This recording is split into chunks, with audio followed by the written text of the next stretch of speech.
You ever wonder what makes a great gamer? Great gaming is not only about cheering on our teammates, but also being there to pick us up when we're down. Guardian down! Have you ever played Destiny with a fellow Guardian and thought to yourself, I wonder what their life is like? Questions like these spark conversation, friendship, and community.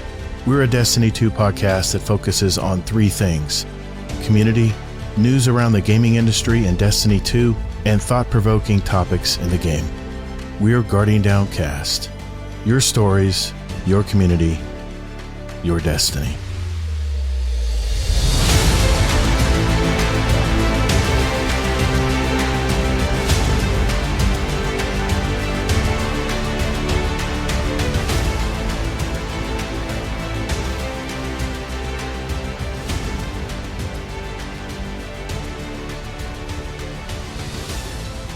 Hey, what's up, Guardian? Welcome to episode 260 of Guardian Downcast, the Destiny podcast. Hey, I'm your host, Todd the Gator, and I'm a day one Guardian who loves gaming and especially the Destiny franchise, and we talk about it.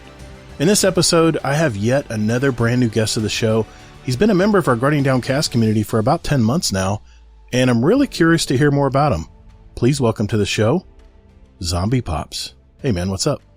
Hey, how's it going? And I'm sorry, I did catch myself saying Zomb1eP0ps last week. I do apologize. I think I'm thinking Call of Duty Zombies when I hear your name, so we'll get into that. But it's good to have you on, man. Thanks for. I am glad to be here. Good deal. Well, here's what we'll be covering tonight. First, I'll find out more about Zomb1eP0ps and hear about his Destiny journey as well. I'll then test his Switch reflexes in our fast fire question and answer segment we call the Speed Run. I'll also talk about any news from Bungie and this week's TWAB, not TWID, TWAB. We'll discuss the latest live stream from Bungie this week, where they shared some upcoming things in Act 2, which is coming tomorrow if you're hearing this when it was released on Monday. Then we'll answer questions for the show. We'll pick some music to add to our Guardian Downcast show playlist, which you can follow, by the way, on Spotify and Apple Music. The links are down in our show description if you want to follow along every week. I'll have some community announcements, and our uncle from across the pond, Uncle Scumdeath, he'll be on the show tonight with his latest version of Scumdeath's Corner, and you might need a tissue tonight, so I'll warn you now. Lastly, as of this week, I celebrate half a decade of this podcast. And as my wife always likes to tell me, I have a flair for the dramatic. So I'll have a little special gift to you. Yeah, you guys, at the very end of the show. We have a lot to cover today, so let's roll. Hey, thanks for listening to Guardian Downcast. There are several ways you can contact us. First, you can find us on X at Guardian Downcast. Or you can find us on our Instagram at Guardian Downcast and see what pics and reels Todd the Gator and his podcast guests want to share with you guys. We have a brand new website too. Just visit guardiandowncast.com, where you can find all of our contact info, leave us a voicemail, give our show a rating or review, search for any past episodes, or even give back to our community. Also, don't forget to sign up for future updates to the show, where we'll also have random drawings throughout the year, and you may win a gift card or even some GDC merch. And finally, you can send us an email at guardiandowncast@gmail.com. Our community thrives on interaction, so get involved and check us out. And later, Guardian. Zomb1eP0ps. Hey, man, thanks again for coming on the show tonight. Yeah, glad to be here. Thanks, man. Thanks for having me. And you sound just like, I want to say you sound kind of like MC Squared. You sound a lot like him. I think he's from your part of town. Yeah, he's a past guest. He'll probably be one of our transitions tonight. But hey, man, so where are you from? What do you do for a living? And you married, have kids? From North Carolina. I kill bugs for a living. Oh, we can talk. Yep, and I'm married and I have kids. Nice. Good deal. Yes. How many you got? 7 total. Are you kidding me? 7 kids? Dead serious. Wow. She had done. Hey, 3 standing O, man. Standing O. Good job, sir. Wow. Man. Yeah, well, I can't take credit for all of them. Okay. But, yeah. 7 kids. Wow, man. All right. Good deal. Well, being from North Carolina, man, we have so many members from North Carolina. I think I can count on 2 hands how many North Carolina members of the district we have. Yeah, RNG Gator comes to mind. The Gator that's has a gator name, but the it's other. not from Florida. Yeah, the other. Yeah, that's right. The other gator. That drives him nuts when I say that. Sure. Hey man, I'm not to say your age or anything, but what's the earliest moment you started playing video games, man? So the earliest memory, my dad used to play on my grandpa's computer. It was called LHX Attack Helicopter or something. Oof. It was like on a 5 1/4 inch disc. Oh, nice. That's probably my first memory. Nice. Of it. But I think, first console I owned was a PlayStation, I think. PS1? Yeah. Very nice. So you've always grown up with PlayStation consoles? No. I jumped off the PlayStation ship after the second one. Really? Yep, sure did. Went to Xbox. And It's all right. I won't hold that against you. No, That's okay. I own Xboxes too. yeah. I'm not one of these console war people. I really don't. I'm not either. I just like the way the controller fits my hand better. See, All there is to it. I have big hands too, and I really have never been able to use that controller because the sticks are splayed diagonally instead of parallel. Yeah. And I grew up on PS1 controllers, so it's just hard for me. Yeah, they just feel like they're going to break. I don't know. They are smaller controllers now. The PS5 controller is pretty much the size of a Xbox controller these days, but the palm, I can't explain it. The palm pads on big both button sides. in the middle. Well, yeah, that, but the palm things you grip on the sides, I guess, what you call the controller, the palm holders or whatever. Yeah, they're much longer, so you don't feel like they're going to slip out of your hand, you know? Oh, okay. Could be worse. It could be like a Switch controller. I mean, I don't know who can play on those. Even the Pro controller is like, ugh. I have a Switch, and it sits in the closet. So I just can't play on it. You know, the problem I've had with the Switch is it does not like Wi-Fi. I have the hardest time getting that thing to accept any Wi-Fi signal in my house. It just it's very stubborn. I bought it for my wife, and anyway.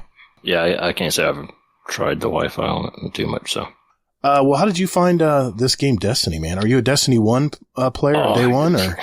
Yes. Let's see. I checked out the beta, the free beta, and my ex-wife's brother was playing it.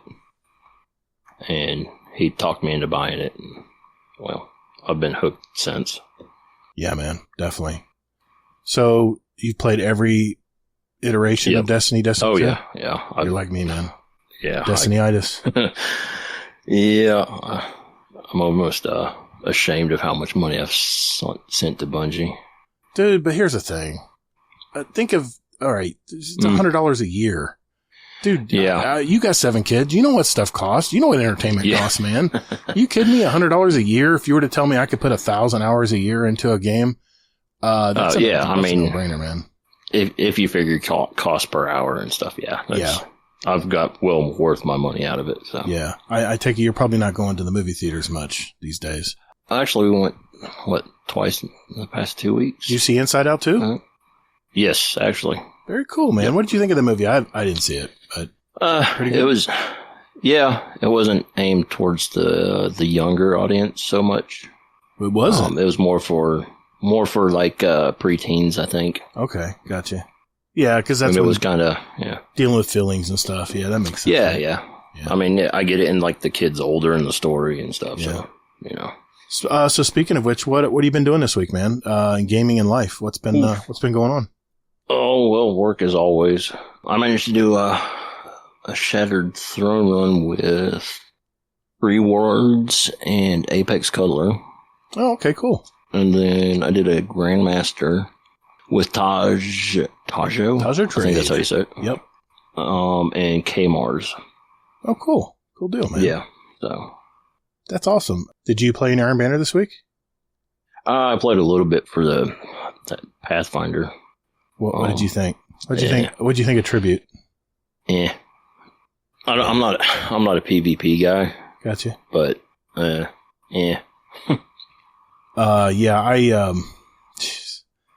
All the more reason why I think they need to make everything craftable these days. Yeah, because I grinded and grinded since last week. I mentioned last week that I wanted the the new Claws of the Wolf, the revised high quick rapid fire pulse rifle, and it is I've got one with headseeker kill clip with 98 recoil. Oh yeah, with a good direction. Yeah, I got the good barrel on it, and I was just liquefying anybody who crossed me with that thing. Nice. But then I started playing Tribute this week. Man, Destiny, Bungie. If anyone at Bungie listens, I know you guys want to create new stuff. I know you guys want to shake it up every now and then. But from a long time Iron Banner fan and player, we really don't. How do I say this nicely? We really don't care about these new game modes. We just want to play good old Control like we did in Destiny 1. Don't fix it if it's not broken. I mean, people play Iron Banner for that one game mode. The hunt. Okay, fine. The hunt. I get it. It makes you want to capture all the points and flip the spawns a million times. I won't get into that either. But the thing is this new Tribute mode is, you have to collect, just so you know, you have to collect, when you kill someone, you don't get a point towards your team. You have to go over there and collect. It's like kill confirmed. You got to go over there and collect the Ingram, right? That drops. And then to make it worse, it still doesn't count. You have to go find these little points along the map that are always moving, by the way. They're on countdown timers to slam them all in. And then you get points for your team. Dude, I played probably 3. That's if you don't get killed while you're of course. dropping them. If you lose them all, and then your enemy picks them up, or that's another matter entirely. But I tell you, I played about 3 nights this week playing Tribute. And I was playing solo, and you can even see the other solo players on both sides. They really didn't want to be there. You could just tell no one wants to play this game. But so what's everyone do? They treat it like team deathmatch. Everyone just stays back. You either get 2 types of teams. You get the ones that just stay back, and whenever you kill one of their buddies, the second guy behind them, which is usually right in his back pocket, grabs the Ingram, so you can't get it. But everyone's using like Jade Rabbit, scout rifles, long distance weapons, or you get the other kind of team that just rolls through you and just, the game's over very quickly. Stomps your face in. Exactly. So at least, in Control, you can control the spawns. You can, anyway, I think Cool Guy tweeted it out on Twitter X this week. He goes, Iron Banner really sucks this week. And I have to agree, man. Iron Banner, I tell you, the first week was fun. We played regular Control. I played with a lot of the community. My usual, Thursday night gang that's usually in there. I played several nights with them. I even went over and played Iron Banner over there in the Space Mafia Discord. Nice. I think HD Tech was streaming, and I said, well, hey, I joined his stream. I try to support the people who stream in my Discord, and he was in the Space Mafia Discord streaming, and I joined the group over there and was BSing and having fun and shooting the shit and killing stuff. And we had good games and bad, but it was Control. Well, then this Tribute, as soon as it's funny, I never got that role I mentioned last week. They had Seekers in moment role I was looking for. I never got it. I must have focused 60 Ingrams, and I never got it. So I gave up on it. I said, you know what? Headseeker kill clip, that's just going to be what I got on this. So I played my alt character. And this is the thing about RNG, man. I played my alt character, my Guardian Downcast 3 clan alt account. I got a Headseeker kill clip roll right away, and it had the 98. It has the really good barrel on it as well. I also got a repulsor brace destabilizing rounds so that I'm locked in for my PvE roll. And of course, I heard that one's good. I got the Headseekers in moment roll probably on my 2nd or 3rd Ingram that I was farming. And I pretty much said, I'm done. I do not want to play another hour of Iron Banner. And I was doing the Pathfinders as well. I think I reset it 3 times this week. And, if anybody listened to the Destiny Help Desk podcast I just had out, just this last week, my buddy Ronan Redline was helping me out co-hosting that one. We did a full review on the Pathfinder system, and man, the activity one needs a lot of work, man. It does. The Pelhard's not bad. It's really not. But. Oh, Paleheart is fantastic. You have to spend more time there, but you're getting more done all the time, and it's all retroactive. I've had times where I've filled an entire Pathfinder out while trying to get to my overthrow, like level 3. Overthrow. Yeah. So it was so much fun. I didn't even feel like I was doing bounties or anything, which that's what this system's supposed to do. But playing on the activities, it's just impossible. It's impossible to make a path playing just Iron Banner. You have to, you're getting blocked by Vanguard or Gambit. Yeah. Or worse, they'll give you like this general node where you can do it any of the activities. It's like get, 10 grenade kills in Crucible, Gambit, or strikes without dying. I'm like, that'll never happen in PvP. I don't care how good a player you are. I don't care if you're a true Vanguard. That ain't getting done. So I'd pay money to see that. So what do? I just jump over into a Vanguard strike.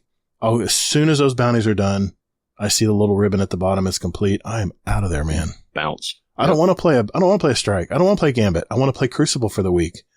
And the nice thing about the old bounty system is I could sit there and just keep loading up replayable bounties for 10 Bright Dust each, playing Iron Banner all night. And I could do it on my app while we're in between games. It was so easy to do. But with this Pathfinder system now, it's like, okay, you completed all the nodes you can on PvP, and now you're just playing Iron Banner for the other things. So, sorry, I don't mean to be a Debbie Downer here on Iron Banner, but Bungie, please just make it control. Just keep it the way it's supposed to be. Yeah. When I jumped in it this week, it was supposed to be that way. You'll get so many more people playing it. And here's the thing. Nobody wants to play the objective. All they want to do is just sit there and kill farm or just sit. I had guys, I swear I recorded this. There were 2 players on my team and I was playing solo that were just literally sitting there just waiting for it to end. Just waiting for the match to end. And of course, I think there was one game I banked like 14 motes. Mm-hmm. That was our team score. Nobody banked. Nobody effing banked. And then of course they got their 50 or whatever to make it a quick game. Whatever it is. It's like nobody wanted to play the objective. They just wanted it to be over with. And when players are jumping in just to get the rewards or get an engram so they can roll it, that should tell you right there that nobody wants to play this game mode. Yep. So, sorry, dominated the conversation there. Sorry, brother. No, you're good. You're good. I mean, I'm not PvP guy by any means. And that's fine, but is anything else you've been doing in Destiny or what's been going on in the world this week, man? Kind of a microcosm, no pun intended, of your life, man. Actually, I just found out my youngest has strep throat today. Oh, great. So that was cool. That'll be times 7 soon. Hopefully not. All right, wait a minute. Are all your kids in one house? No. Okay. The oldest one, he's 19. Okay. Married. Has a kid. Wow. So I'm actually a grandfather as well. How about that? Yeah, exactly. And then 2 of the others are with my ex-wife, so they stay with her most of the time. Gotcha. I was just going to say, if they're all in the same house, you're going to have 7 kids with strep. Oh, yeah, no. Damn, man, that sucks. Yeah, there is, you know what? They say it's Sahara dust. There's a Sahara dust that's floating across the Atlantic and on the eastern seaboard right now. It's got this little haze over Florida right now. Huh. And the good news is it helps break up hurricanes, which means there's nothing active right now in the Atlantic. Yeah. The bad news is everyone's coughing and wheezing and sneezing and like allergies almost. Allergies and stuff. So, yeah, the air quality's not been the greatest this week. But anything else going on in Destiny or anything else been up to? Not that I can think of. Been watching any TV or movies or? Yeah. What was that show we started watching? I started watching Tulsa King. That's pretty good. Are you liking that? I haven't watched that yet. Yeah. I've watched a couple episodes of it, and Rabbit Hole. Both on Paramount. Rabbit Hole it's pretty cool. Rabbit Hole. Okay. Cool. Yeah. Definitely check it out. It's nice. Yeah. Well, my wife went to the beach this week with her friends. They've known each other for a long time, ever since she started teaching. And so I've been kind of like bachelor life here this week, which nice. It's kind of wasted because I've had to work every day. I get home, I'm exhausted. But funny thing, I was bowling Monday night and I've had this problem with my hip. It's like SI joint, I think they call it. It's from me where I sit. It's just the way I sit for hours. Mm-hmm. It's not good. Well, I was bowling Monday night and I overextended trying to protect it. And now I pulled like an upper quad muscle. It's really sore. I can barely like lift my leg up, like doing leg lifts or something. I can't put my socks on hardly. So, we got an orthopedic referral from my main doctor. So I'm going to go talk to him. I just don't know if this will heal. I've been working anyway. I can't. Time for a cane. The thing is what's that? Time for a cane. Yeah, no, you're never going to see me spraying a lawn with a cane by my side. It'll never happen. I back up treat. No, my guys used to always laugh at me because I would always back up when I treated a lawn. Mm-hmm. I'm very good at walking backwards and I'm very good at having your eyes on the back of my head. There's been a few times I've stumbled over like a sprinkler head or something. Yeah. But here's the thing. I'm not getting any pesticide on me. I don't come home smelling like iron. So I've done that for years, man. I've always been the way I've done things. But I did see House of Dragons episode 4, and I got to tell you, man, it's getting really heated up. No pun intended. There's some major dragon fights in that last one, and it looks like it's really getting crazy, man. So my wife's out of town. I have not seen any movies this week. So but next week, Fly Me to the Moon's out. The Twister remake is out. Oh, yeah. Then the week after that is Deadpool and Wolverine. I'll be seeing that. Mm-hmm. And, of course, I'll let you guys know what I thought in future shows. Spoiler free, of course, very soon. So check that out. And as far as, Destiny, it's just been Iron Banner this week, man. That's all I've been playing. And now that I've kind of just come to the fact that this is what I'm going to get in Iron Banner this week. I've just kind of said, no, I just can't put myself through that game mode. I can't do it. So yeah, this weekend I'm probably just going to chill and, see some movies and some TV shows and stuff. So going back to our interview here, do you have a memory in Destiny or Destiny 2, that comes to mind right now? So Destiny 1, the first time I ran the VOG was with my dad. Oh, hell and I got the Gallahorn. Oh, so that was pretty cool. And then Destiny 2, I was doing, The Last Wish. And we were on Morgoth, and somebody died, whatever, random thing. And then we all started singing In the End by Linkin Park. It was right after the guy had died. Just randomly started singing it, but that memory has always stuck with me for whatever reason. Did someone play it over the speakers too? No, okay. No music, no nothing. It. Nice. Yeah, we all just started singing it. It was cool. I love it. Crazy. That is awesome, man. Let's see. Is there a character in the game that you like most and why? I say character. It could be anybody, NPC or whatever. I don't know. Man, I feel like the Drifter is kind of everybody's go-to, but he's so relatable. Somebody was saying the other day on the show, he's a redneck. That's Rasa Ghul. He was on last week. Yeah, that's what it was. And it's true. It's true. Oh man. Okay. All right. What is the main activity you like to play in Destiny? Mostly raids. I'm more of a raider than, Okay. Or like solo stuff, dungeons and whatnot. Sure. You do a lot of solo dungeons and stuff?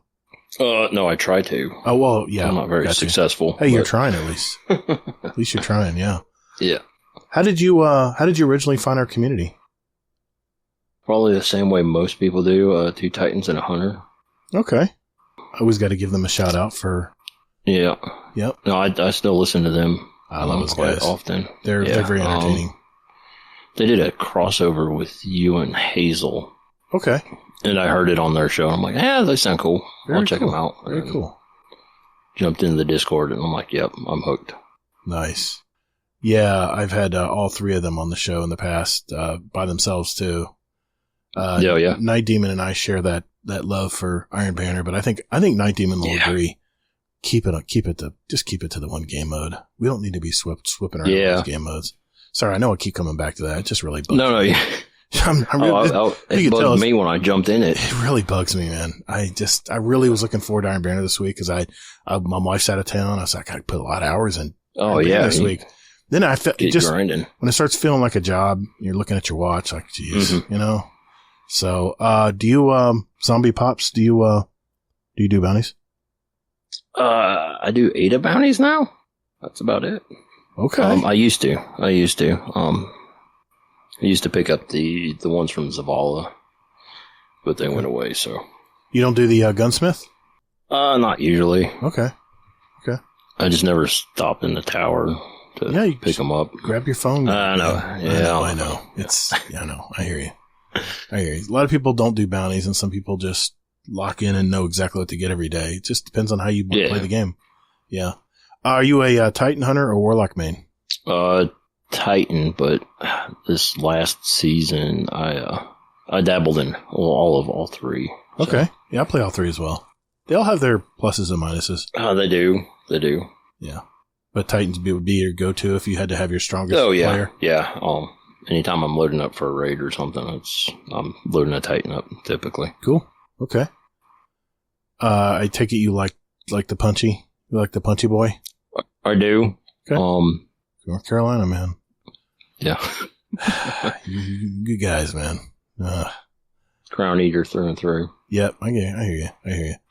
What one weapon in your vault, hopefully you have them open, do you refuse to delete, and why? Oh, that's a good question. Probably the breakneck I got when it first came out. Oh yeah, okay. Good auto rifle. With the original rolls and stuff. I love that thing when it first came out. It's not so great anymore now that it's been nerfed to death, but whatever. It has the onslaught, right? Where it speeds up. I'm trying to pull it up. I think that was a seasonal, special seasonal weapon? It was like a pinnacle or Season of the Drifter, I think. Yeah, it was during that time. I want to say. Gotcha. Okay. Let's see what it has on it. You know what? I gotta check. I think I still got my breakneck, my original one. I've got the horror story still. I've still got the Braytech werewolf. I do not have. Jeez, I got rid of my breakneck. So this is the right one because I got 2 of them, so I can't.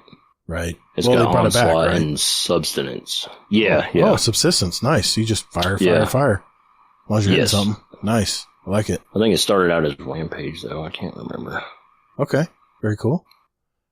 If you had a small but versatile little dev team that Bungie assigned to you to work on anything for the future of Destiny 2, what would you do? That's a good question. One of our members asked it a long time ago, and I stole it. Yeah. So that's a great question. That's something I should ask everyone. Probably something like a 12-man raid. Okay, 12-man activities. That was definitely cool. Yeah, and since they had that one, I think they could do more with it. Have you played the new higher level of it? No, I haven't. What's it called? I think it's a Grandmaster. What is it? Incisor? What was the name of that? Excursion? No, it was something like that. Okay. I'm bad with these things. Oh, people are yelling at this. You're yelling at their phone right now. It's all right. It's all right. I do it all the time. I'll take the hit for this one. My memory, my old man memory. Yeah, can't remember. Okay. Well, let's get into some signature questions then. Okay. No. I need to ask you this as a fellow pest control operator. What kind of bugs are you dealing with up there in North Carolina? Mostly ants right now and bees. Bees and ants. Yeah. So is it illegal to kill bees in North Carolina? Like honeybees. The honeybees. You're talking about brown bees and stuff? Or I'm talking about, like yellow jackets. Carpenter bees. Carpenter bees, yeah. Now, do you use them? Yeah, you guys don't have those down there. Yeah, we do. We actually do. Thanks, thanks for sending them our way, by the way. Yeah, no problem. People are like, oh my God, I heard something drilling in my house. I'm like, don't worry. It's just a carpenter bee. It's not going to hurt your house. It's not going to take your house down. But it sounds like they are. Do you use the jar traps? What do you use? How do you no. You treat them and we spray them. You just treat them? Yeah, we spray an aerosol in the hole. Okay. You fog them and usually that kills it. Yeah. And then we treat the wood. Oh, very good. So, you use like a Tembo or something. I got you. Like a wood yeah. Gabori. Yeah, it's Premise Pro. Yeah, okay, Premise? Premise Pro. Yeah. Yeah. Imidacloprid. Yep. Nice. Okay, yep. Very cool. Very cool. I never thought of using that stuff. There's so many for it. There's so many products of using imidacloprid now. Yeah. You have to be careful though, not to put too much in it because you will paint houses white. Yes, it is a wettable powder. Yep, exactly. Yep. Yeah, I used to use Demon a long time ago, but my baseboard jockey years company I used to work for said, just go around the baseboards like this. I'm like, oh god, man. Yeah. I went in this one house that did it every month for like $20. This is in the old days. They had this dark brown wood, and it literally looked it looked almost white. We had done it every month so many times. I was like, I would just go squit. I wouldn't even put a lot out. I just hit the corners and stuff. I can't do it these days, man. I just can't do it. When I go inside, it's all crack and crevice. I use like a pin. Yep. I use like a real narrow pen stream, and I'll just inject it in cracks and crevices. I don't want to put a bunch of stuff in people's houses, but honestly, that's what we mostly do. Like perimeters. Yeah, inside doors and windows, water pipes where they come in and out and stuff. Not if I catch someone spraying baseboards. What kind of ants you dealing with? Carpenter ants. Sorry guys, this is Tech Talk. This is Tech Talk with Gator and Zomb1eP0ps. Yeah. Carpenter ants? Carpenter ants mostly. Some little pavement ants. Yes. Not too many fire ants yet, but they're starting to come up this way. I mean, it's sand and flat here in Florida. We always have fire ant problems year round down here. Now, do you are your carpenter ants solid black or are they red and black? Most of the time they're solid black. Yeah, see, we got red. Florida carpenter ant is red and black. It's totally different. And that it doesn't eat wood. I know the black ones do. They eat the wood and stuff. No, the wood has to be decayed already for Florida carpenter ants. They'll usually infest something that's already rotting, like an old tree or something. Oh, really? Yeah, we don't have the. I know I was up in Indiana when I used to go up there to visit my wife's grandma, and she'd have chores for us when we got there. And the one thing I always did is I always had to treat for carpenter ants because they were always coming in. Can you hear my dog, by the way? I can't. She's deaf and she barks like every second and a half. No. Okay. Did not hear a dog. Thank goodness. All right. Well, do you have any hobbies outside of the gaming sphere? Fishing. Hell yeah, man. You a trout fisherman? Yeah. Oh, man. Yes. If it's in the water, I will fish for it. Hell yeah. I love to go trout fishing. I love to go bass fishing. I did some deep sea fishing last year. I was going to ask you if you fished off the East Coast. No, I haven't been up here, but I've been down there. We were at Fort Lauderdale last summer, which was a dumb idea. But sometimes there's hurricanes. There wasn't. Good. But, it was toasty. I caught a barracuda and a bunch of, what were they? Red snappers? Yeah, I think they were red snappers. The problem with the red snappers is you can only catch them like 2 weeks of the year. They're protected species. Oh, really? I have a picture of a 30-pound red snapper I caught when I was like 13. Oh, nice. And I was pulling it out of the water, and the captain, he's now passed since. That's how long we've been fishing with these guys. He says, you know how old that fish is? I said, no, I don't. He goes, that's a 30-year-old fish. Oh, yeah. 30 years. I felt bad taking it out of the water. I wanted to put it back in there. But it was very delicious. That's what I do with all my fish. I always throw them back. I'm usually catch and release as well, especially like bass. And if I catch a big bass or something, it's a great fight. You know, go back in and fight another day. I don't like freshwater fish. I don't like eating it. It's too fishy. No, it is saltwater. Very fishy. Saltwater's another thing. There's some great fish over there. Catch a big grouper. I'm not throwing that back. Oh, yeah. Mahi and stuff. Oh, of course. Yeah.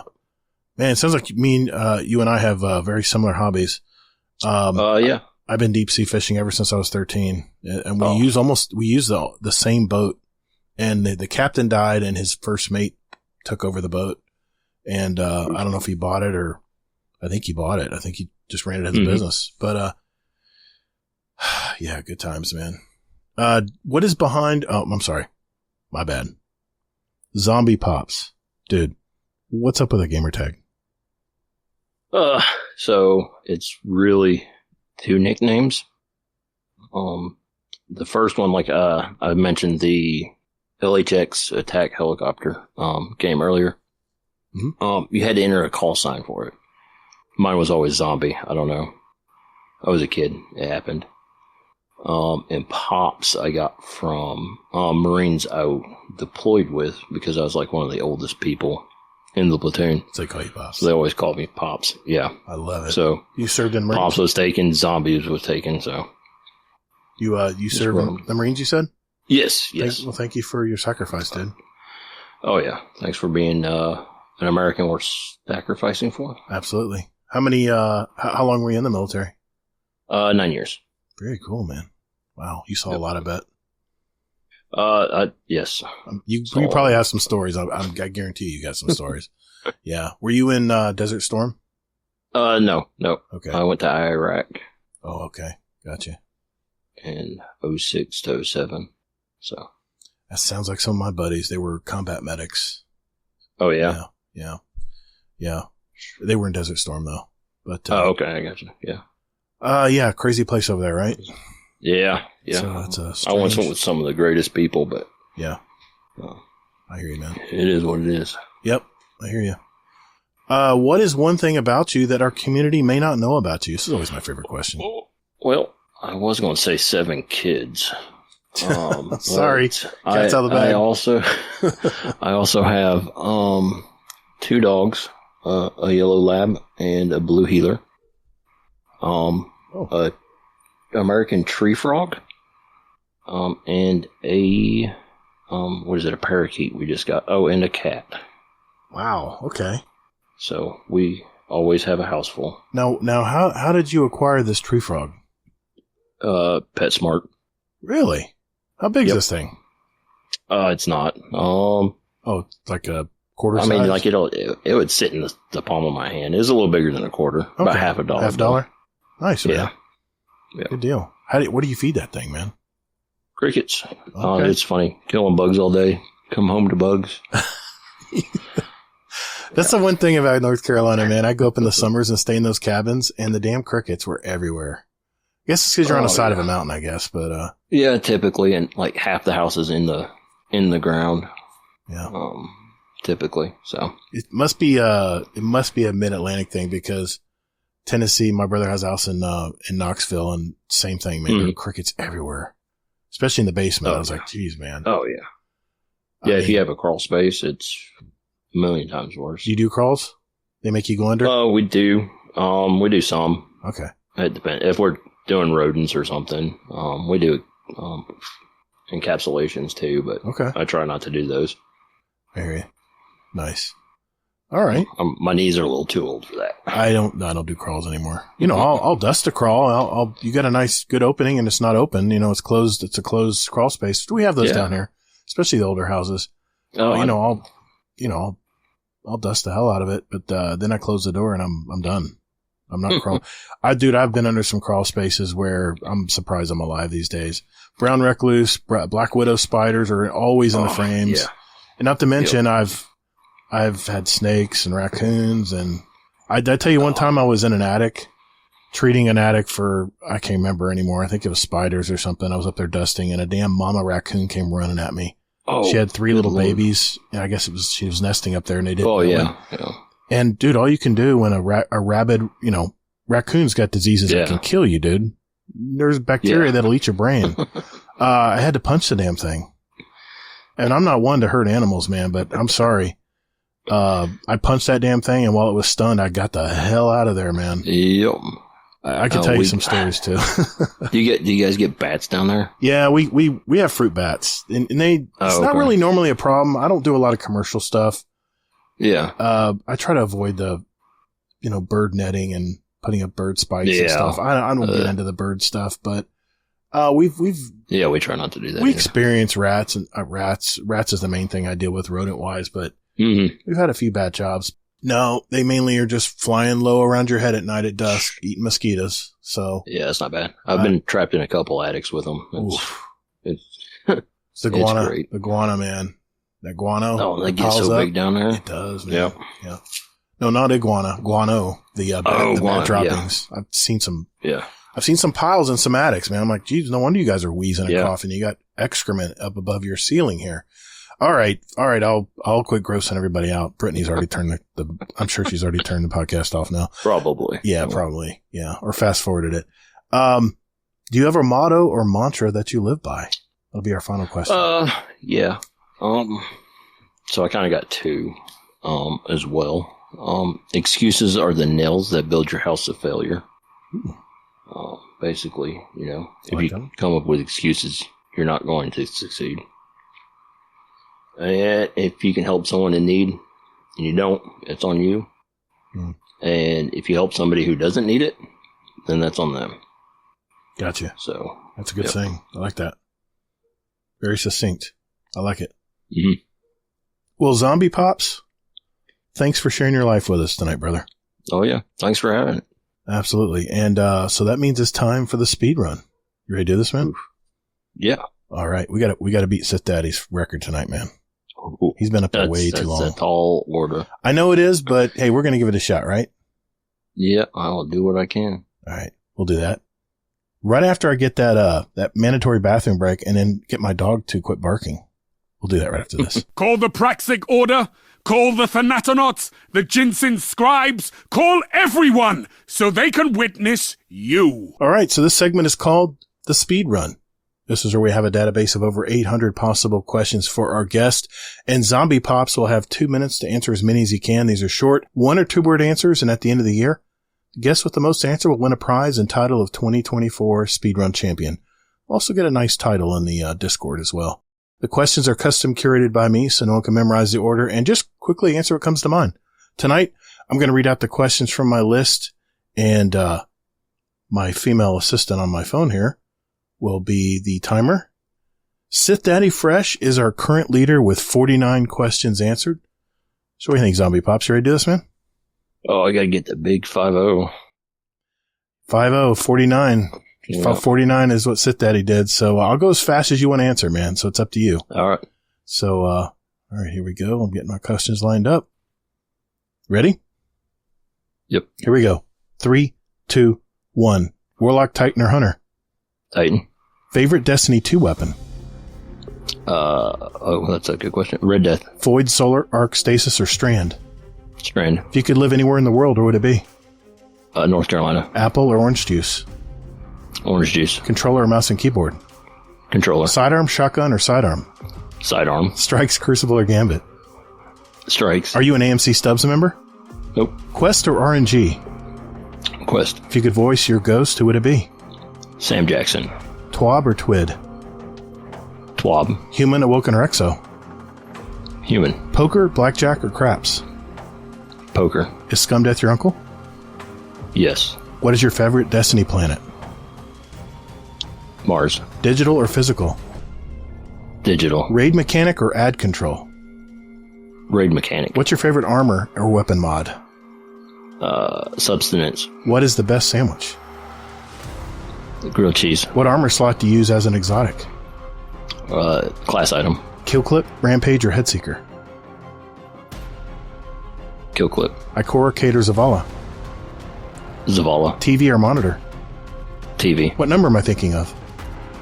42. Spoilers or go in blind? Spoilers. Describe yourself in one word. Honest. Destiny 2 seasonal events, yes or no? Yes. What's one thing you own that needs to be thrown out? Boxes. What's the worst job you've ever had? UPS. Oatmeal or cream of wheat? Oatmeal. Do you have a tattoo? Yes. Hot or iced coffee? Hot. Favorite drink? Peach milkshake. Apple or Android? Android. Solo or fire team? Fire team. Gas, electric, or diesel? Gas. Can you drive a stick shift?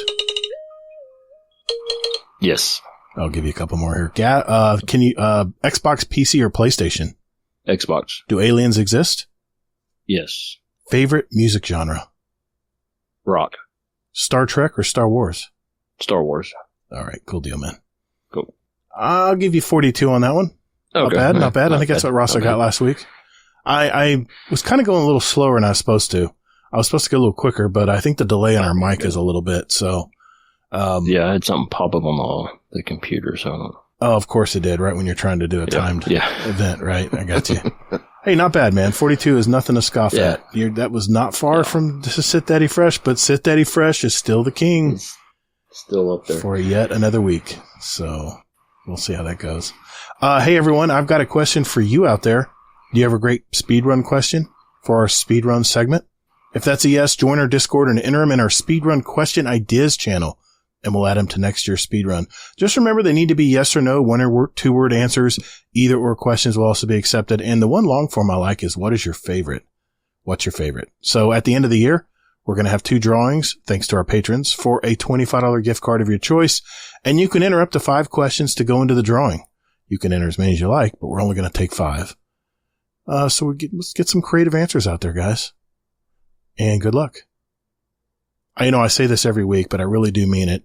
If you're enjoying what you've heard so far in our show and you know someone who plays Destiny, can you do us a favor and share the show with them? All the links in our show are in our show description right down below there. You're down below your player. Those words down there, that's where all the links are. At least they better be. Good deal. Well, that means it's time for this week in Destiny. Hey, Guardian. Whenever I listen to my favorite podcasts, there's one thing that annoys me the most.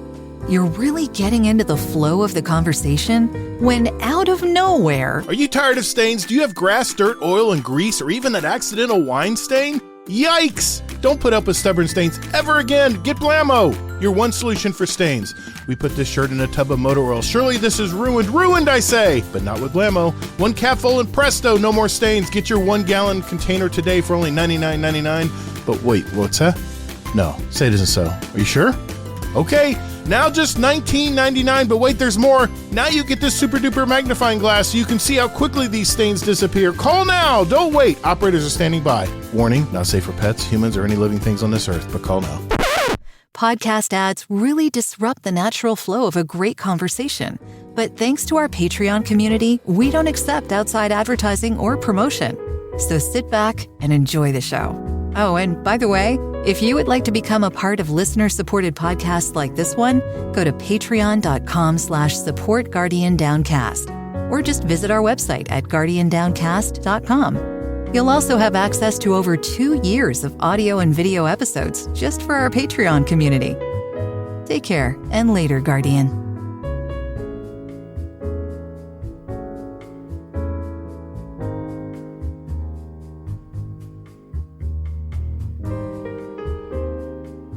All right, this week in Destiny for 7/11, 2024. Did you get your free Slurpee? Just checking. What's your favorite flavor? Remember, sorry.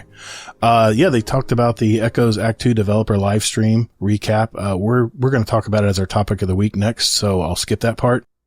The Havoc hardware in Crucible Labs. Next week, we'll be testing out the new Havoc hardware mode in Crucible Labs. Havoc hardware is like Mayhem, but for special and heavy weapons. Following the rules of Havoc hardware, players will be fully focused on their weaponry as abilities are disabled. Ammo crates respawn rapidly and players drop more ammo, so we're expecting an all-out firefight in the Crucible realm. This may be a nice place for Crucible-centric players to level their crafted weapons with the influx of ammo availability as well. As usual, Guardians also have the opportunity to earn a bit more rep in Labs nodes. So hop on and check it out. We'll be right alongside Lord Shack watching the chaos unfold. So hit us up with your feedback after a few rounds. This is really nice. I love that they're trying new game types, but they put it in labs. They put it in a separate node, the labs node. Bungie, please don't put these new game modes in Iron Banner, please. Just give us our Iron Banner. Give us our good old Control Iron Banner, and I'll be perfectly happy. I know I've probably banging on my drum here too many times, but man, Tribute really was no fun to play. It was a slog. It really was. Bungie Rec Room. We're thrilled to announce our collaboration with Rec Room, a pioneer in the user-generated content space with the goal of bringing the epic world of Destiny 2 to a new generation of Guardians. Rec Room players will have the chance to explore a meticulously recreated version of the tower and play Destiny 2 Guardian Gauntlet. This in-game experience merges the innovative, community-driven approach of Rec Room with the rich, immersive world of Destiny 2. Players will have a collection of avatar cosmetics based on the 3 Destiny classes at their disposal for this new adventure. Hunter cosmetics will be available first, followed by Titan, Warlock, looks in the new future. The Destiny 2 Guardian Gauntlet is launching today. Destiny 2 Guardian Gauntlet is launching today in Rec Room on all supported devices. For more information, visit recroom.com. That's RECROO.com. I'm not familiar with Rec Room, to be honest. I play Destiny. So, but if you do like this Rec Room, there you go. It's Disability Pride Month. Happy Disability Pride Month, Guardians. Disability Pride Month was originally started to celebrate the passing of the ADA, Americans with Disability Act, in the United States. Since then, Disability Pride Month has been adopted by many other countries around the world to celebrate and honor the achievements, experiences, and struggles of the disability community.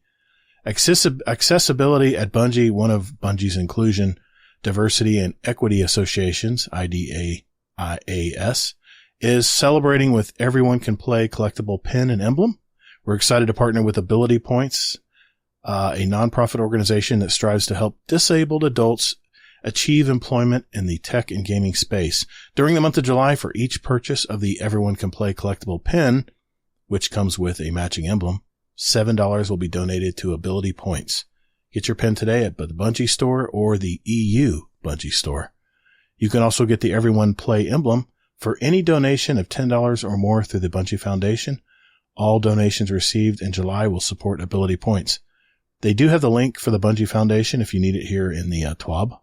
Accessibility at Bungie is always looking for issues that players are encountering in Destiny 2. If you're facing an accessibility issue, please let us know by creating a thread in our help forum on Bungie.net. Every day we're trying to make Bungie, Destiny 2, and our future games better. We're excited by these opportunities and hope you are too. A core part of our ethos that we want to leave you with is this quote from author and diversity and inclusion strategist Joe Gerstand. Quote, "If you do not intentionally, deliberately, or proactively include, you will unintentionally exclude." Good quote. We've got some hashtag echoes art of the week community entries. Different kinds of art here. I love the beach pictures here where they actually drew stuff in the beach sand. That's really cool. I'm from Florida. Really special there. Wanted to mention that Destiny 2 Discord and Threads update. Hey y'all, reporting from the Destiny 2 social media team. As you know us by at Destiny the Game on Twitter X, at Destiny the Game on Facebook, or at Destiny the Game on Instagram. Today we're here to let you know that we're adding 2 more platforms that you can follow. Get the latest Destiny 2 updates. First things first, we've updated our Discord server's announcement channel at discord.gg/DestinyGame so that we may share more news with you, regardless of what Discord server you spend your time on. We'll be sharing updates from Destiny the Game, Destiny 2 Team, Bungie Help, and Bungie Blog, so you can opt into whatever news best suits your server's needs. You can follow an announcement channel in the Discord by clicking follow at the top of the channel on the Discord and by tapping follow at the bottom of the channel on mobile. Then add those updates into your own server. By the way, I have done this. I've added where we actually follow updates from the Destiny the Game Discord server. I am a part of it, one of the members. And just to let you know, if you ever want to see what's going on with these announcements, it's Destiny News.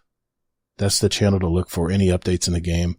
This could be a blog. This could be a Twitter post from Bungie Help. It's all in there. If you want to know what's going on with Bungie, even the TWAB links are in there as well for Destiny News. So that's in our Discord, and I did follow their channel, so you'll be getting those updates as well in our Guardian Downcast Discord. And that's discord.gg/Guardian Downcast if you want to join our Discord directly. Player support report? Shit's broken. There's a few things. The list is getting a lot shorter, though. I must admit they're working on it. But if you really want to see what little things is going wrong with the game, Bungie.net, and just check out the latest TWAB. But that's the highlights for this week. Really short and sweet. But now let's get on to this Act 2 live stream that Bungie just put out. And Zomb1eP0ps is going to rejoin me here, and we're going to talk about that. Be right back.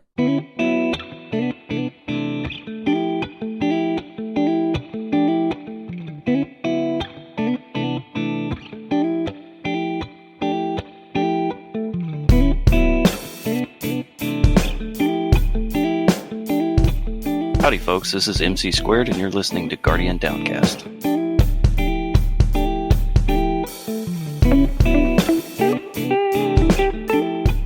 All right, for our topic of the week, I wanted to talk about the new live stream that Bungie just put out last week, and it was the Echoes live stream, and they're talking about Act 2. Now, the characters involved here from Bungie, Andy Salisbury was the senior social media manager. He was the host of the live stream. Allison Lures was the story development team member. Ryan Harris talked about the activities. He's the senior activities designer. And of course, our buddy Scott Proctor is our senior design lead. He was talking about all the sandbox craft lead. He was talking about all the new sandbox changes coming up in Act 2, which is tomorrow, by the way. But they started with letting us know that starting in Episode 2, not Act 2, Episode 2, which is Revenant, I believe, they're going to do a little trial. They're going to drop all 3 weeks of each act all at once. You know, we played 3 weeks. There's no weekly time gating as what they're going to be doing in Episode 2. So they're testing it out, see how people like it, hate it. And I think it's a good move. What do you think? You think they should just release it all, or do you like? I think do you like the weekly stuff? I think for the average gamer, it's great. For the streamers, though, it's going to be terrible because they're going to burn through it instantly. First day or two, and then they're not going to have anything to play, and they're going to complain. But nothing to talk about, right? For like people who get 1 or 2 hours, yeah, exactly. Man, I don't know. Astacross does it, man. He comes up with so much content every week on Destiny 2. And, he has a full team helping him, but, yeah. Oh, I'm sure. Yeah. He live streams on Twitch and then creates all kinds of, don't get me wrong. I'm the one watching it. So yeah, he does a good job, but I sometimes I wonder how he creates content and when there's a slow time in Destiny 2, but, anyway. Yeah. I saw Clyde, I think he was doing some First Descendant stuff. Yeah. Jixer Clyde. Not just Destiny. Yeah. I like him too. I like Jixer Clyde because he used to be a contractor like what I do.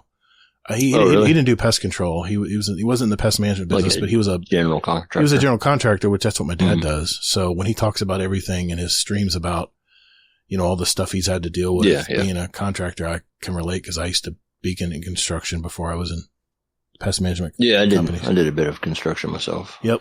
Law comes. Well, did you play Act 1 of the seasonal, or I'm sorry, the episodic content? What did you think of it, man? Yep. I thought it was pretty good. The story, it felt like the other seasonal stuff, but I think the story's going in a good direction. They kind of left light after we killed the witness. They're starting to pick it back up. Yeah, I kind of give Act 1 a pass because usually the first season it comes with any giant, and everyone says this, but I believe it to be true. I think they realize that everyone's pretty much focusing on the main expansion drop and that the seasonal content is usually secondary once they're done with the initial stuff. So, and there's so much still to do in the game.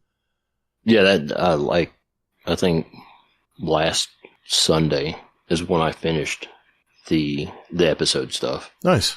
Because I was still doing Pale Heart and all that other. What do you think of the stuff? What do you think of the Vex style weapons they have? You like any of them come out to you that you like, or? I love that look on the guns. Yeah, I do too. So, yeah. Yeah, the Veiled Thread auto rifle. That's one of the first weapons I got to drop for me in the activities, and it's a rapid fire frame 720, and the only thing about this gun is it's very big on the screen. The scope and everything takes up a lot of space when you're aiming it. Yeah, there was one I was using from a submachine gun. What was it? The Blood Feud, I think. Yeah, I don't have that one yet. Several seasons. Oh, okay. Oh, from it was an older. Yeah, I think so. Yeah, but it's a Vex style weapon. Yep, and it was massive. I don't know. I don't get that stuff, but hey, to each its own, I guess. Yeah. I don't know. I've enjoyed the weapons. I think the auto rifle probably is the one I like the most. I love the Lost Signal though. The new They call it an area of denial frame, which shoots like 5 little mini grenades. The only thing I think about the Lost Signal, I used it when doing the Dual Destiny with some of our community, is it just doesn't last long enough. I think it needs a little buff to how long those little pulls last. But yeah, I love how far you can fire the damn thing, though. When I first fired it, I was like, look how far that went. It's not like the well, I mean, you know, I think I was playing Dual Destiny when I first saw it. Really? Yeah, and I'm like, wait, that's not the Wither Horde. So yeah, the Wither Horde, you can aim it straight up in the air, and it's not going to go very far. But of course, it's a single, you know, heavier shot. But yeah, man, I really like this. I really like this Lost Signal. I've got a few different rolls. I'm going to test it out. Is that something that helps you in GMs, or do you use something else? No, I didn't use it. I've only done one GM, but I didn't use it during that. Okay. I got auto loading holster and wellspring on the one I do use. See, that's what I'm trying to get. I do not have an auto loading holster yet.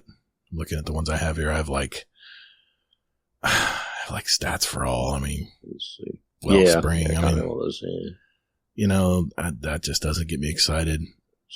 Quick draw and implosion. Well, I do have an unrelenting quick draw. I guess that's probably the one I was using in Dual Destiny because I could, but it still took forever to reload that dang thing. Anyway, but yeah, that's one of my favorite weapons from the new episodic content. The scout rifle, Time Worn Wayfarer. That was pretty good too. Yeah, that's a revised Dawn, Season of the Dawn weapon. I've always loved that scout rifle. Oh, is it? I think so. Hold on, let me pull it up here real quick. You're talking about I'm sorry. I'm talking about the Patron of Lost Causes. That's what dropped in the first act. It's a lightweight frame, 200. It's like a little Mida mini tool, but no, I'm sorry. It's like the Mida multi tool, but a legendary form. Yeah.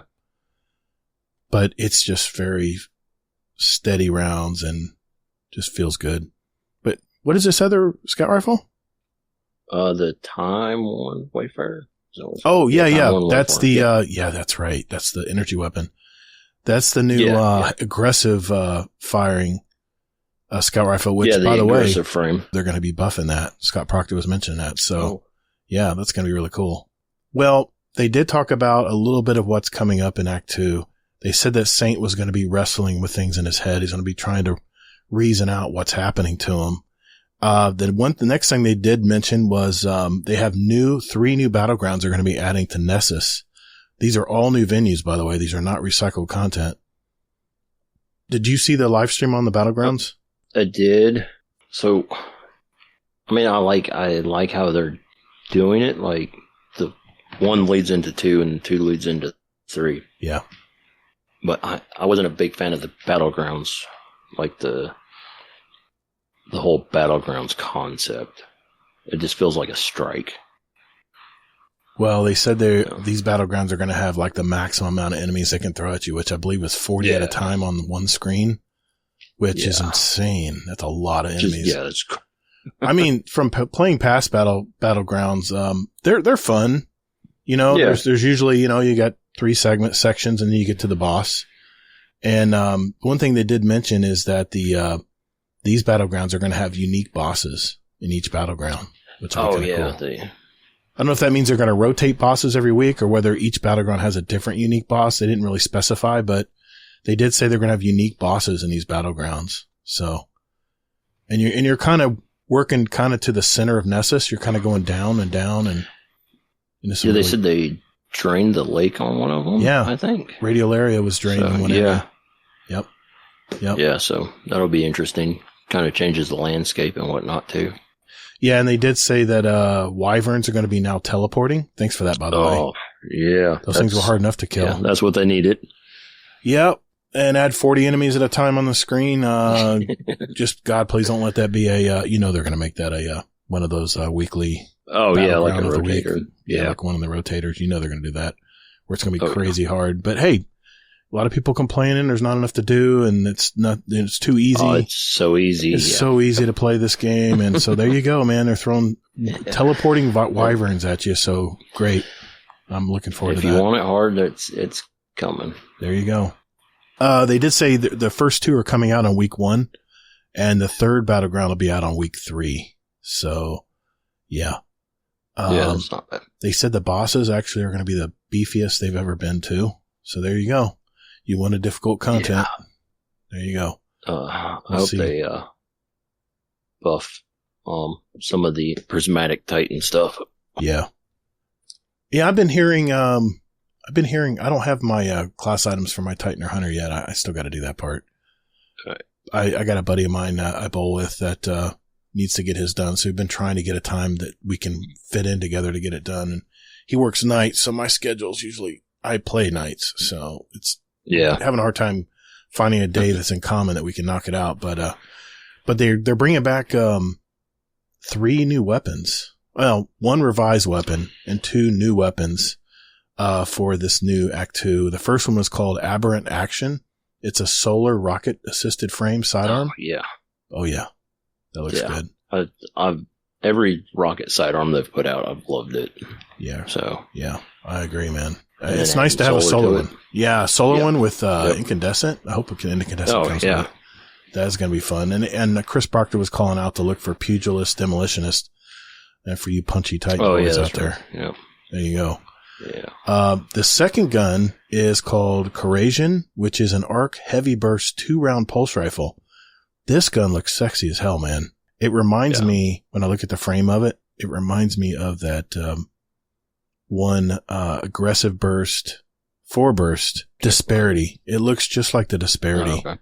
But, more Vexy. Has more of the Vex scopes and shiny. Yeah, I gotcha. It's not dull like the Disparity is, but I have a no distractions enhanced and enhanced headseeker roll on that, and of course the Arrowhead brake frame, and is such a bullet. It's such a dartboard. It's such a accurate weapon. Laser. There you go. I'll take that laser.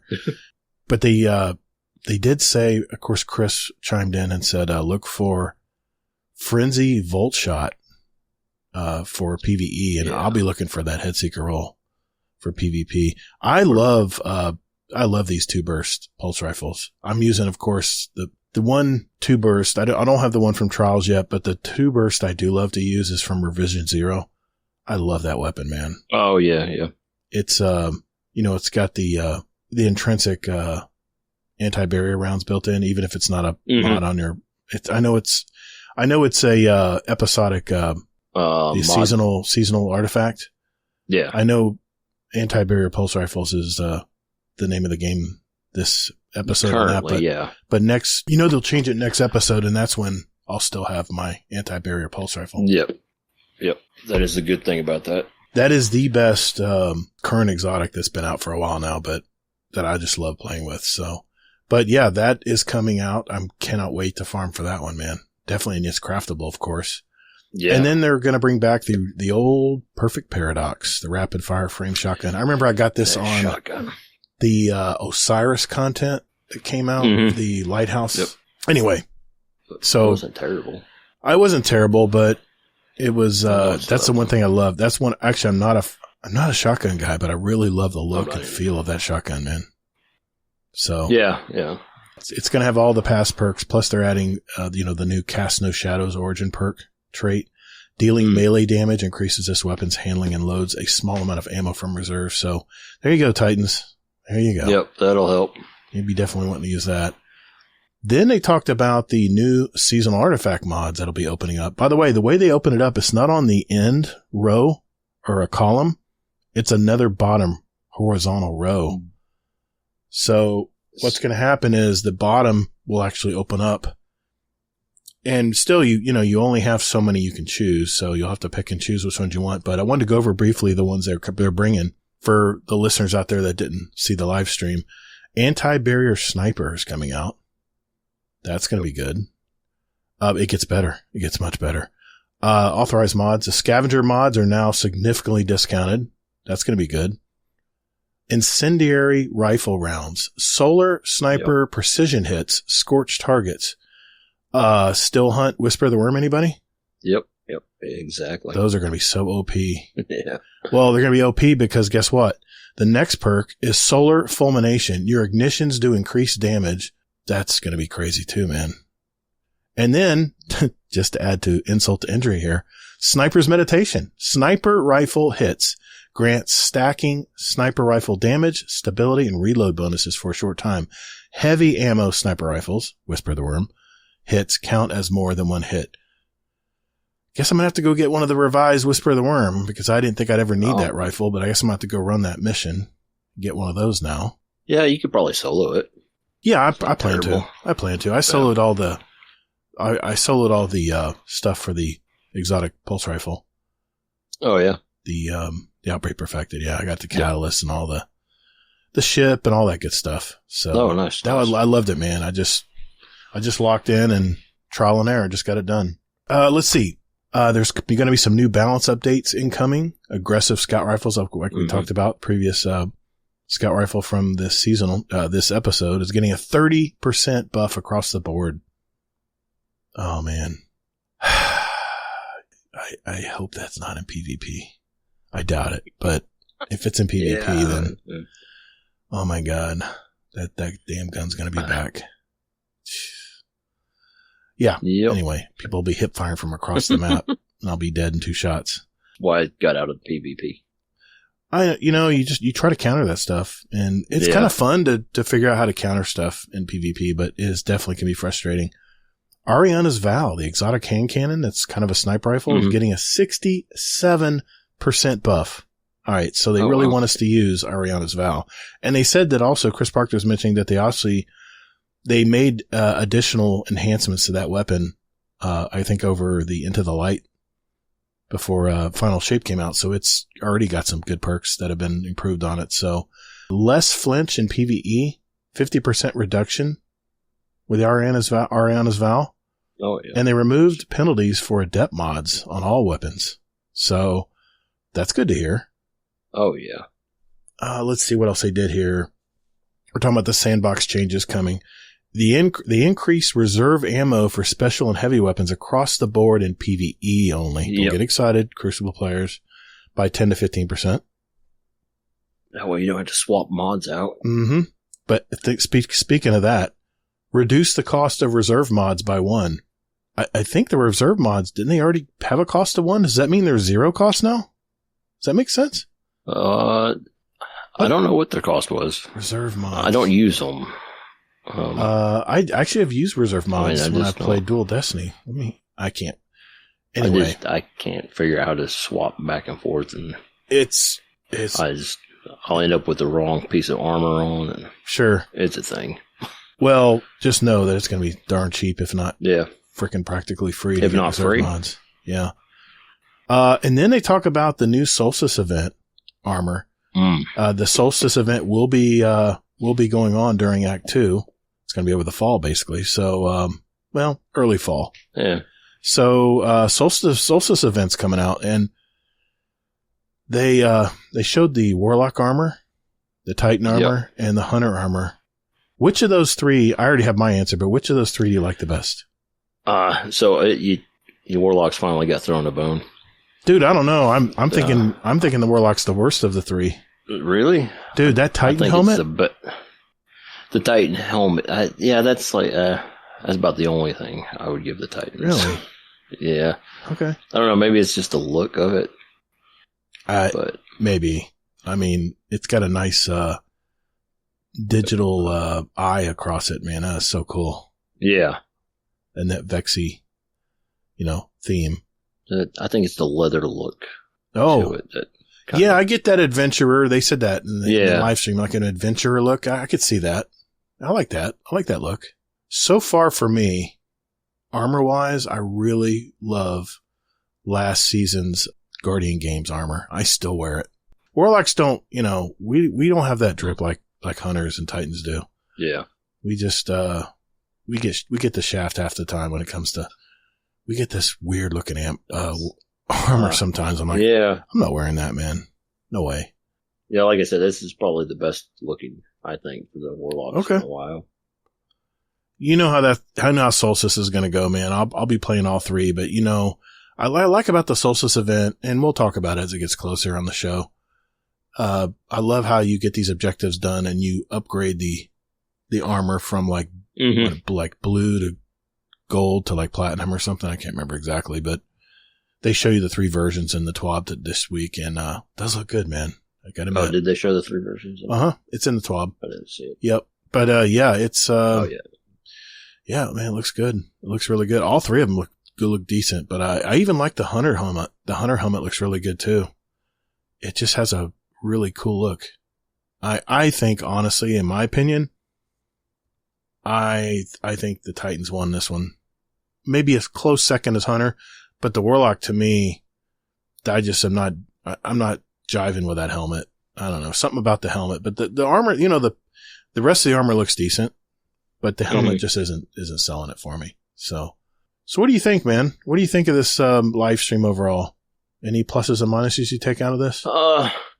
Yeah, my vault's going to be slap full with rocket sidearms and such. Now, are you gonna lean into the new sniper mods on the artifact, or are you gonna pretty much do your thing? I want to try not to. Maybe like the Whisper. I suck at sniping. Well, they're taking Obviously, 50%. They're taking 50% off the flinch in PvE. Dude. Yeah, so it might work out. I mean, I'm not gonna say I won't try it, because I will. In Crucible, unless you're hard scoping down a lane and you get someone before they aim back, sniping is really hard in Crucible right now. Their flinch is just off the charts. It's so frustrating, man. But I used to love sniping in Crucible, but they have nerfed sniper rifles so badly that I just can't use them. Not right now, at least not in this sandbox. Yeah, it's just not worth it. I'd rather use a long range, pulse rifle or scout if I have to. So yeah, overall, I'm excited. You know, time really flew by on this first act. I think it flew by pretty quick, and I really like how they're splitting it up into 3 acts, because it's like we're getting some new Christmas presents every 6 weeks? Yeah, exactly. It can't beat that, man. Now, keep in mind, the 3 weeks of missions, that's not rolling out in episode 1. It's going to be in episode 2 where they're trying it. Yep. Keep that in mind. Not Act 2. No, not Act 2. And they actually one of the people on there said Act 2, and they had to get corrected. People are like, oh, Act 2, all right, good. That's tomorrow. It's this next week. Yeah. That's coming up. I don't know. I'm excited. I always like the events. Solstice is going to be fun, I'm sure. I would kind of hope they're changing it up, you know, as far as what do we go to? Like the Sky City, That's I think. what is it, EAZ? Yeah, the European Aerial Zone. Yeah. You light the bonfires and stuff, right? Yeah, so. I did so much of that solo. It's just time killers, you know, and you know what you need to do. Being that I love bounties, I mean, I really like the increasing the armor types, you know, and getting stuff done. Yeah. I like the fact that they make the armor dynamic and stuff, where it changes visually as well. Oh, absolutely, man. All my past Solstice armor from when I first played Solstice are all ornaments. I don't wear them often because I don't want to be nice and glowy when I'm in the Crucible. I'm like, hey, here's my helmet, headshot right here, guys. I'd rather be dark and mysterious in Crucible, but I'm looking forward to this. Especially, I'm gonna be all over that pulse rifle. Look out, Crucible. I'm gonna have a new weapon. Like everyone's shivering in their boots right now. Marky Mark's like, bring it on, buddy. I'll be there waiting for you with my hand cannon. It knocks you out every time. God, man, I tell you. Hey, man, thanks. Thanks for talking with the topic of the week with me. This live stream looks fun. I'm looking forward to it. But hey, man, let's get into some Destiny and some Discord questions from our community. Sound good? Yeah. All right, we'll do that right after this.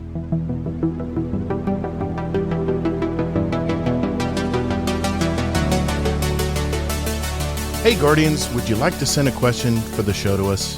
There are 4 ways to do it. First, you can join our Discord server at discord.gg/GuardianDownCast. There's also a join link in our show notes down below. We have Guardians from all walks of life and all over the world, from new lights to day one players to hardcore gamers. There's also a channel labeled Podcast Questions where you can type in your question for the show. So come hang out with us. You can also email us with your question at guardiandowncast@gmail.com, or We also occasionally post about our upcoming show and guest, and you can respond there with your question at Guardian_D_cast is our X handle. Finally, you can send us a voicemail with your question at guardiandowncast.com, and we might play it on the podcast. Think of it as talking with us right on the show. Thanks for listening, and later, Guardian.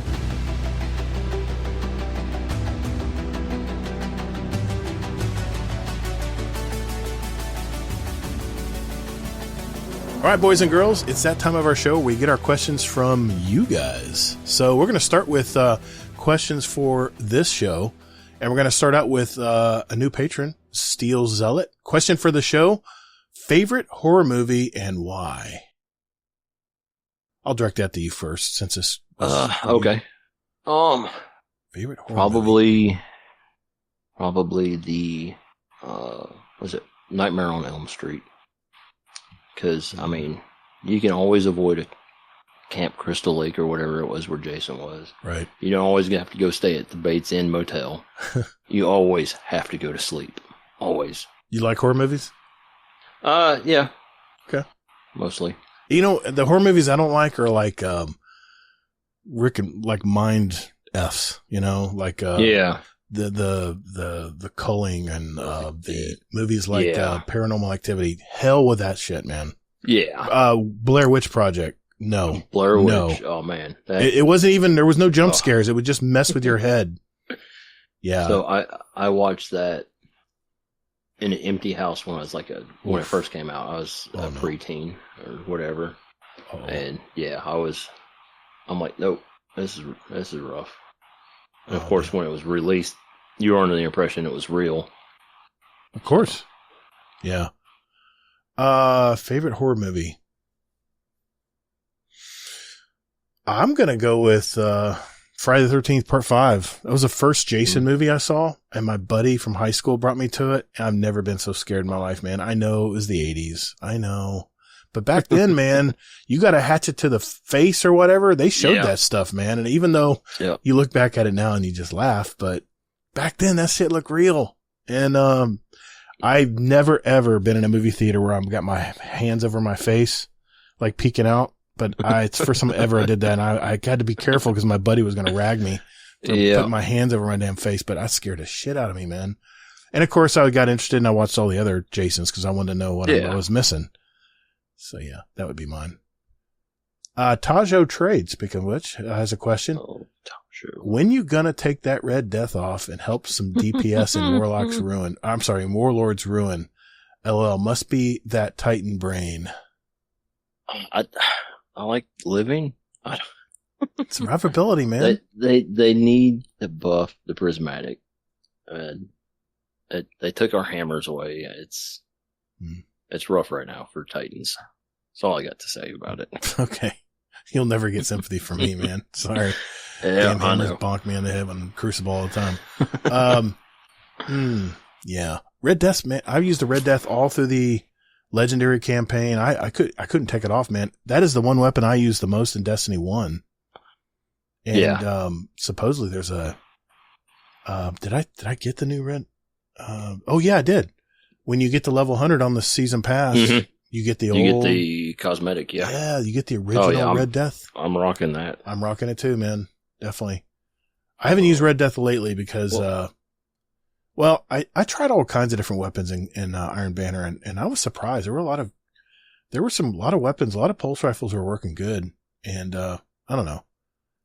Red Death was still doing it. And the class item I have, it's got the Spirit of Scars, which heals you as long as it matches your super. Really? Yeah, and Red Death matches super. I got double healing on it. Oh, man. So you're getting Cure plus a little extra. Yeah. Nice. You're getting almost full health. Yeah. It's real quick, but nice. That's why I couldn't take it off. Don't blame me, man. If it works, it works.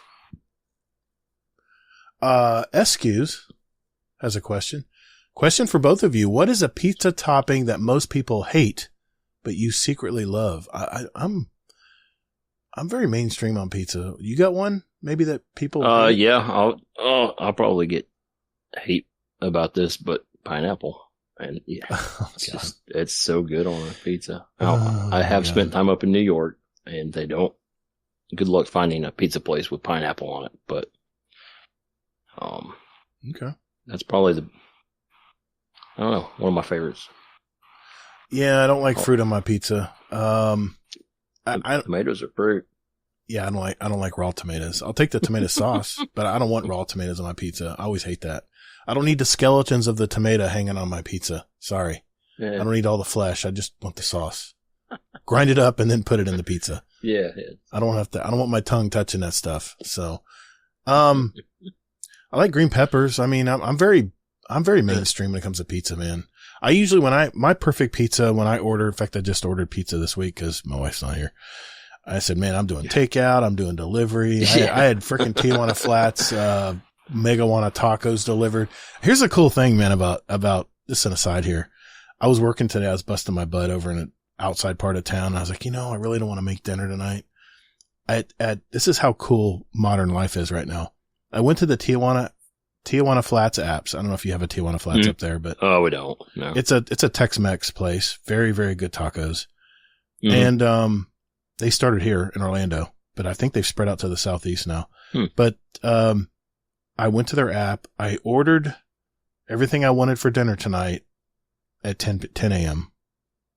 Yeah. And then I wanted delivery and I wanted delivered at 7 p.m. Well, that's when I got home. I got home actually at 7:05 tonight. You know what they do? They actually, incorporated, what's one of the popular food delivery services out there. It's not Grubhub, but the other one. DoorDash. Yeah. They actually use DoorDash. And I didn't even know this, but they integrated DoorDash into their app. So nice. Yeah, they said they delivered. So I was like, I thought someone from the store would hop in their car and go deliver it to me. No, they use DoorDash. And I got to admit, man, that was the smoothest transaction, the smoothest ever delivery. And I wrote, they texted me and said, oh, well, so-and-so is your DoorDasher is on your way. I've never done DoorDash. And, text or call him or her here if you have any special directions or you want to, coordinate the handoff. It's what they call the handoff. Yeah. And I said, put on the front porch, close the door behind you. Don't want dogs running in or eating it. Yeah. And just as she was leaving, my door cam picked her up, delivering it. And I pulled in, I actually passed her in my neighborhood on the way in. So, nice. It was the most perfect delivery situation today. But yeah, I had, my perfect pizza order is, usually New York style. I like thin crust. Oh, yeah. New York style pizza. I don't want a bunch of dough. It's going to have, just, your normal cheese on it. I want tons of onions on it. I want some mushrooms on it. I want some green peppers on it, but I want to throw a little meat on there too. I used to love pepperoni, but I can't eat. It's too greasy for me. So it's going to be Italian sausage and, usually like, Canadian bacon or something. And it sounds greasy, but it's better. Anything's better than cured meat, which is what pepperoni is. So, I'm not a big, jerky fan either. So, but, no, sorry. It's probably a sacrilege saying that from you from North Carolina, but never got it. I mean, I'll eat it. I've actually bought some that I eat during the day in the heat because I need that salt, but, yeah, that's the perfect pizza to me. So if that pisses anybody off, then there you go, SQs. Yeah. He's a fairly new member too. Welcome, sir. Do you have anything to add? No. Okay. And the original Jimmy Rayner. Question for the show. What is your opinion on the changes they planned for the Act 2 and Act 3 of the episode? What would be your review as the beginning of the plot? I would say they opened up a new story beat, still a season 2.0, and people who have grinded everything are already complaining again. But for someone like me who grinded the game out for 4 weeks straight, I think a bit of a break really does good for me. I agree, man. You should have the freedom, right? To either grind it out and take a break, or like what I'm doing this episode is I'm just spacing it all out. I don't have everything done on the Pale Heart yet. Don't at me. I've been taking my time. I'm enjoying the content. But, that's what you should do though, right? Yeah. When you pay for the game, you should enjoy it. Exactly. What is your, I guess what's your opinion of the episode so far, I guess? And going forward, Act 2 and Act 3, I guess is what he's asking here. What do you think? I think they're on the right track anyway. Yeah. I mean, obviously it's not going to be perfect right out the gate, like you said earlier, but yeah, they're working on it. I think they're going in a good direction. I think it's a good, healthy direction. So you have more options and whatnot. Play at your own pace and all that. Yeah. I mean, Bungie has so many kinds of players they have to appease. I'm sure it's not easy. I mean, maybe that's why they're doing the story beats all at once per act, and starting episode 2 to help alleviate people who don't want to wait week to week to week to get it all done. Yeah. So I actually like the weekly reset stuff because I can go do something else. If it says check back next week, I'm like, okay, now I can go back to Paleheart and chill out or run some bounties. It doesn't bother me. I will dabble in other games every once in a while. So yeah, exactly. As far as the story going forward, I really hope they surprise us with whatever this antagonist is, this enemy. Mm-hmm. I hope it's a surprise because I'm a moviegoer, man. I'm all about story and character development. That's what gets me going. And sometimes I think video games, period, miss the mark a lot. And a lot of the stories are very, cookie cutter. It's almost like you know what's going to happen. I'm going to say right now what I think is going to happen. I think Act 2, and we'll see if we're right, guys. We'll see if we're right. Act 2, it's going to be where Saint's more and more confused, kind of like Osiris went through that, in a certain season, doubting himself, and maybe he disappears off the tower or something. He disappears for a while, and we're all searching for him or whatever. And then I think in Act 3, I think that's when we'll finally see the boss show her face.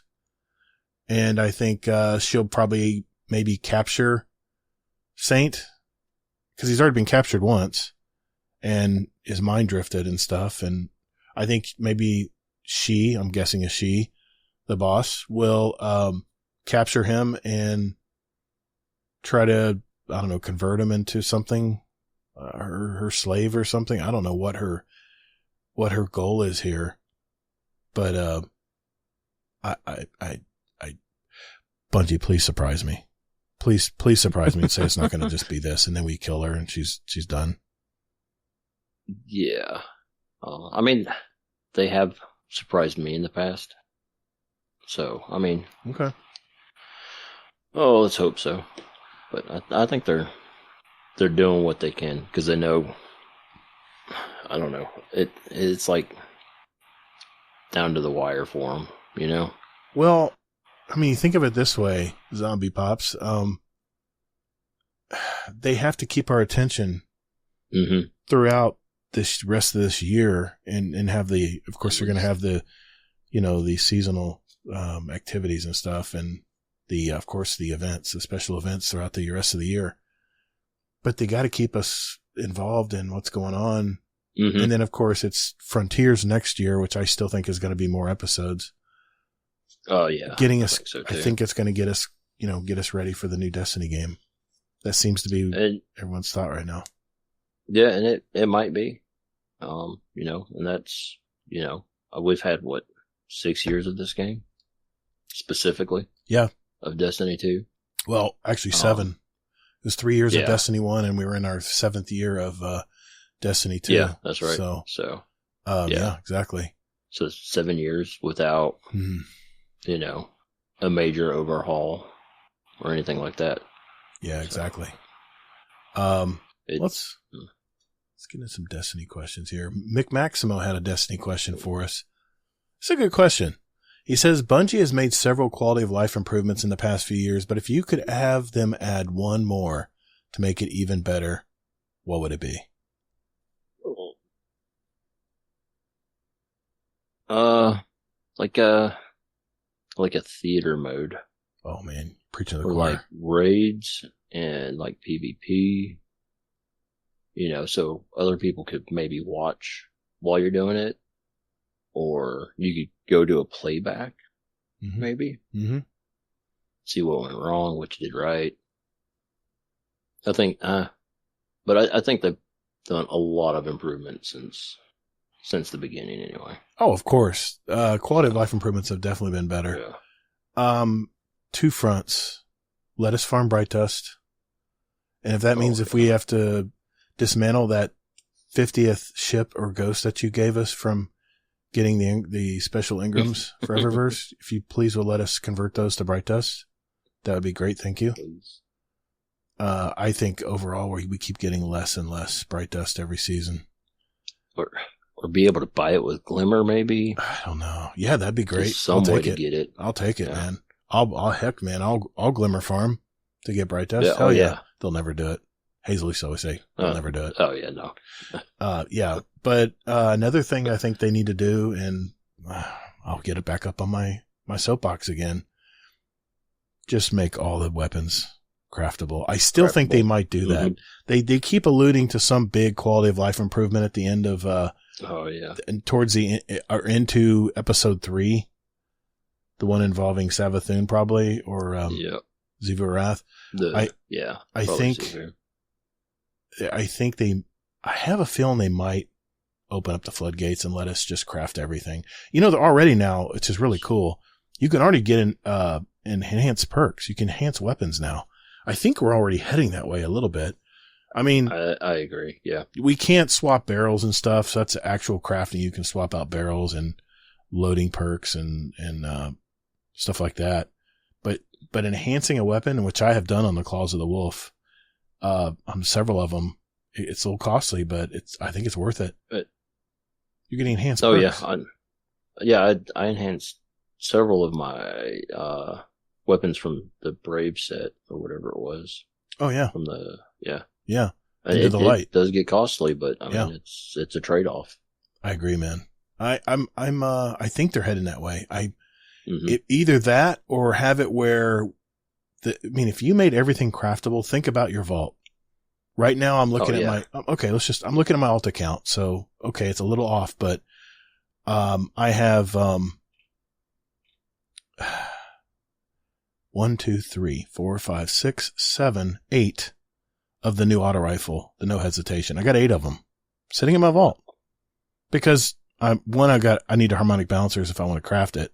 And you only get so many of those. So, and I'm on, 3 of 5 on pattern progress from red bar drops I've gotten so far. So I'm hoping I'll get more of those, but that is 8 spots right there that I could clear up by just having one of these weapons. So I get it. You can craft it because it's one of the new, this is probably a bad example because this one is actually craftable, but okay, let's go another direction. The Summoner from Trials of Osiris. I got 1, 2, 3, 4, 5, 6 of those. I got an OG one that I got a long time ago from, trying to see a season, looks like Forsaken. Yeah. And then I've got 1, 2, 3, 4, 5 of the new versions from Season of the Wish. That would, if I was able to craft those, there's 6 slots gone there. I've got, I'm just looking here. Fioratuna, 59. I've got 5 of those weapons.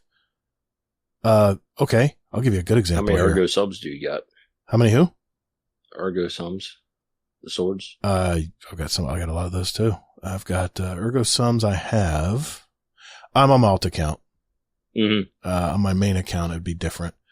But on my alt account, I think if I was to guess, I would say I have about 7 or 8 of those. And I haven't deleted them because I haven't played with them yet to see which one I like the best. I have 6 in my vault and 3 in my postmaster. Here's a perfect example. Heliocentric QSC, the sidearm everyone loves to use. I have 1, 2, 3, 4, 5, 6, 7, 8 of those. So, Shira's Wrath, another example. I got a ton of weapons in here, heavy weapons. How about the new Mercado 45? Oh God, yeah. That's the Strand machine gun. How about the Unwavering Duty I got from, I think that was was that the pirate season? I think I got that from. I mean, I got a bunch of duplicate swords. Oh, here we go. Ergo Sums. 1, 2, 3, 4, 5, 6, 7, 8, 9. Yep. And this is my alt account. Yeah. Yeah. Yeah. So, yeah, I mean, if you made everything craftable and you got to give us a way of getting the weapon frames. I mean, I don't mind grinding. I have no problem grinding for weapon frames. You're doing that anyway with RNG drops. But the problem with RNG drops is the sandbox is always changing, right? And I play Crucible, but it changes in PvE as well. You're forced to hoard weapons because you don't know what the new sandbox is going to offer. You know, what if kinetic tremors gets a really big buff from what it is now? So I won't get rid of it. Anything. I mean, I'm looking at, Sacred Provenance from the Vex raid. It's an older raid now, but those weapons are gorgeous, but those aren't craftable. That's one of the raids you can't craft weapons in. Yep. So I've got a bunch of those weapons too. A prime example, the Messenger. I have 10 messengers, man. You know? Yep. The Blast Furnace I got from Into the Light, the new ones. I got 2 old ones still. But I've got 10 of those that I farmed over Into the Light. Yeah. So come on, man. Look at the space we can. So if they made it where we can just literally go to our collection screen instead of pulling blue weapons or old weapons that have fixed rolls, what if we could pick a weapon out that has a knockout list of stuff we've already gotten via RNG? You know, we've unlocked Headseeker on I don't know, Blast Furnace. So if we pull up a Blast Furnace, we have to pay a price to reactivate it and let's just call it 3D printing it. We 3D print it back into existence, and we already got Headseeker. We can pick and choose the ones we've already unlocked. Then RNG makes sense. Right now, RNG means all we do is we just hoard weapons. So and it's just vault space. And I don't know about you. I'm tired of looking at 600 to 700 weapons in my vault all at once. I look at them and I'm overwhelmed with all the weapons. And I'm like, 90% of these weapons I'm probably never going to use, but I'm holding on to them because I don't know what's going to be the meta in Crucible. I'm at 621 of 700 on my alt account. What are you sitting at? Good Lord. What was that? I just had it. I am at 618. Yeah, you're right there with me, terrible, man. But you're just a few less. You're right there with me. So, like I said, Mick Maximo, quality of life improvement. That's a stickler for me, man. That was something I know I'm on my soapbox. I'll get off, but that is something they desperately need to fix in Destiny. It would really be a huge quality of life improvement for all the players, you know, new and old. Yep. Anyway. Let's go out with a non-Destiny question here. And we got a few of those too. Let me, pop them up here. Non-Destiny questions. By the way, if you want to leave us a non-Destiny question or Destiny question, or we usually have 3 different, forum type posts under podcast questions in our Discord. And you can go to any of these. They may not show up if they haven't been active for a while, but just click on podcast questions and it'll show you all the active, posts. And we usually have 3 of them up. One for this week's show, one for non-Destiny questions, and one for Destiny questions. That's how you can throw questions in there, and we don't get rid of these questions. Once you enter a question in our Discord, we bank it. We hang on to it. So I'm going to go back into time here. I have one from Oda Yukamura. Question for the show. If you were given a choice in health, what would you choose?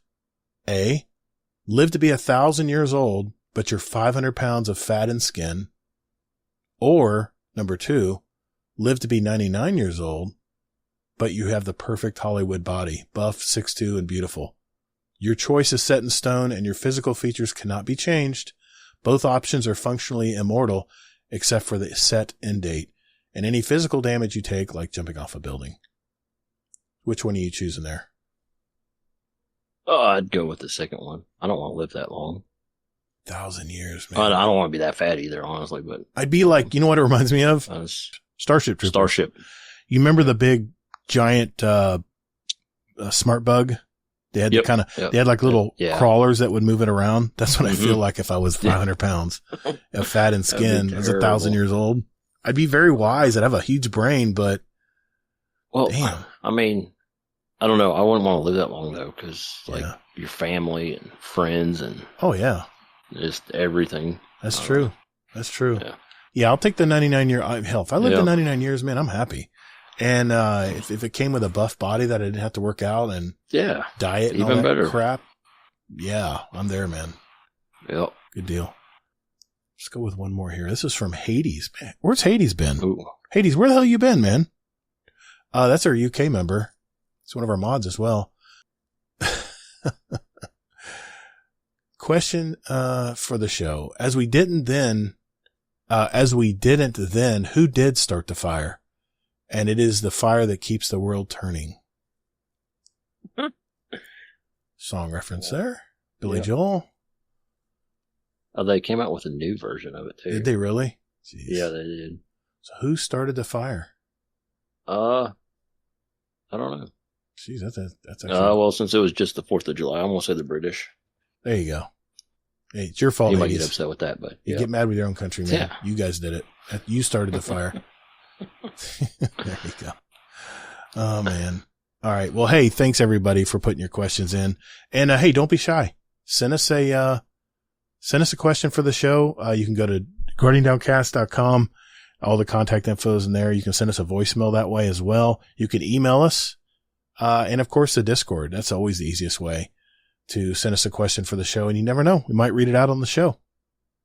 But before we go, we're doing things a little differently in this show. I'm going to be ending the show a little differently tonight in honor of our 5-year anniversary. So we're going to do our Scum Death Corner right now before we head out. So Uncle Scum Death, what's going on in the UK today, brother?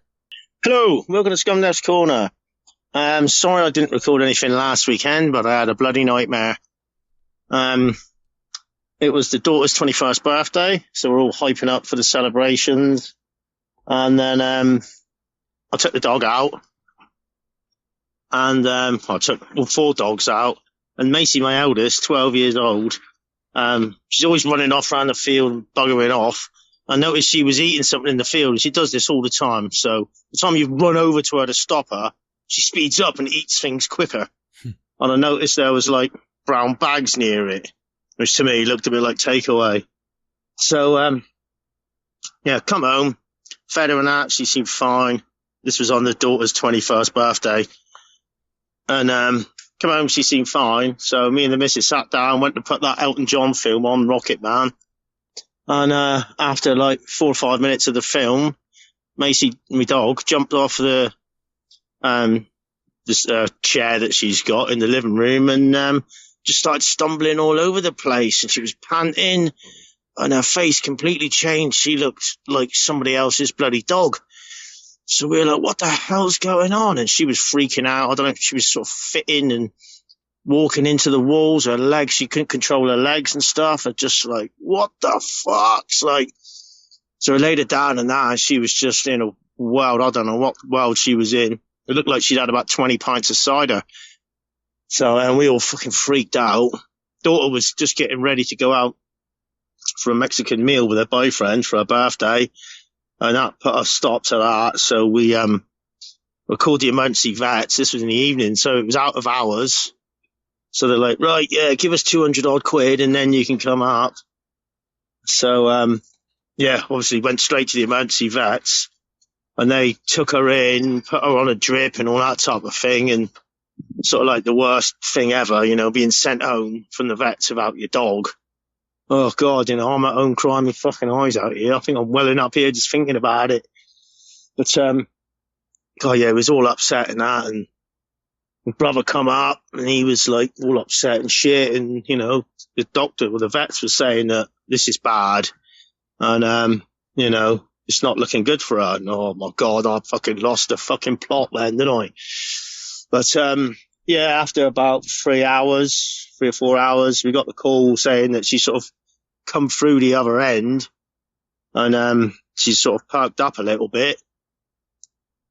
So, we managed to go down there, went back down there and picked her up, brought her home. And, because she threw up at home after she started sort of fitting and that. And then, so we got her home. Well, she threw up at the vets a couple of times. She weed in the vets and she never wheeze indoors. So, managed to get her home. And, that was sort of, just freaked us out on the weekend. It was all in party mode for the birthday but that was a close call. So we had her on the bed with us and that night. And, she was all right. Seemed all right. A little bit weak, a little bit unsteady on her feet, but she's looking a lot better now. She didn't hold down her tea very much yesterday, but, whenever it was. I don't even know what day it is, to be fair. And, no, it wasn't yesterday. It's fucking Tuesday now. Everything's all right now. She came through it.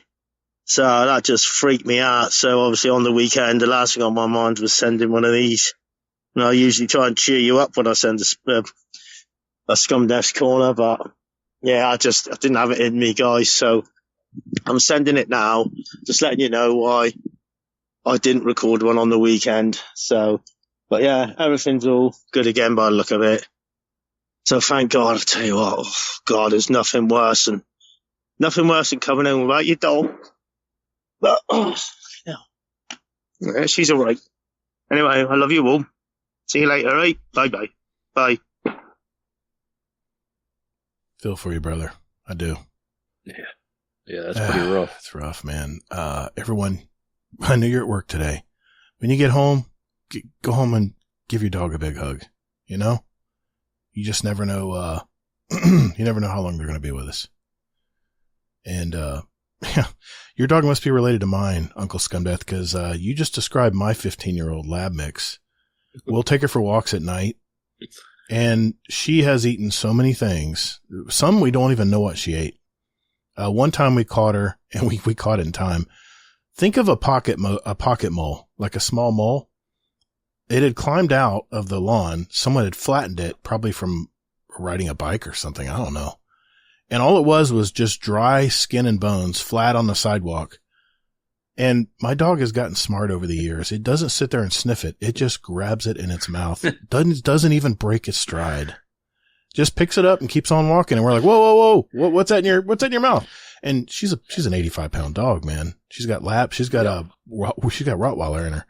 And she does not want to let it go. And finally we just give up and she eats the damn thing. She'll sit there. It's like crunch, eating bones and skin. So Uncle Scumdeath, I so get what you're getting at, man. Yeah, man. So I know that was a sad one, man, but I appreciate you sharing your situation there, brother. So I hope everything turns out with your oldest there. Yeah. Definitely hope the dog gets a lot better. Yeah, that's always scary, man. It's I put down so many of my pets over the years. I've always had a dog, and it just kills you. It really does. So go home and hug your dog, guys. Go home and hug your dogs or your kitty or your kitty cat. Yeah. Same deal. Or your frog. I'm not hugging your frog, man. I'm sorry. Oh, okay. What if it's poisonous? No, I ain't touching that. No. Don't be licking frogs, people. Don't do it. No, don't lick it. Don't do it. Sorry, I got way off the track there. Sorry, my bad, brother. Thank you, everybody, for sending your questions in to us. Thank you, Uncle Scumdeath. And, the only thing we have left is Elmer Fudd Games. Hey, man, play that intro music for us, please. Listen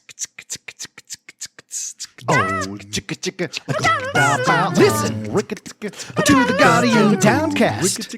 Oh, it's a playlist. Yes. Oh, and I've heard they've won awards for it and such. Thank you, Mr. Fudd. Hey, by the way, I wanted to mention something real quick before we move on to pick our songs tonight.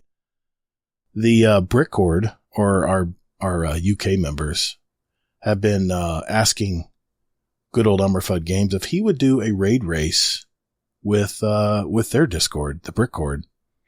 And I even mentioned when he was on the show last that I would help co-host it.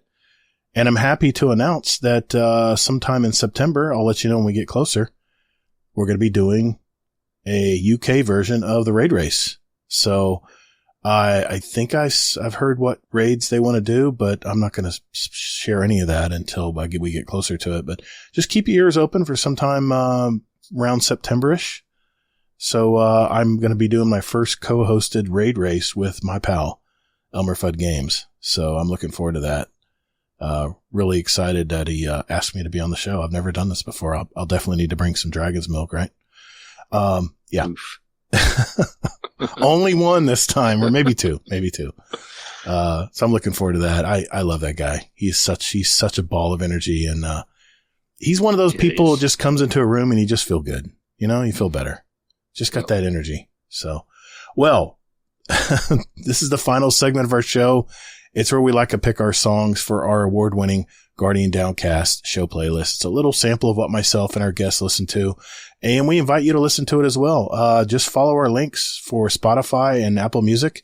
It's down in our show notes, down below your player there. And we now have 1,207 songs representing all of us and all of our past guests.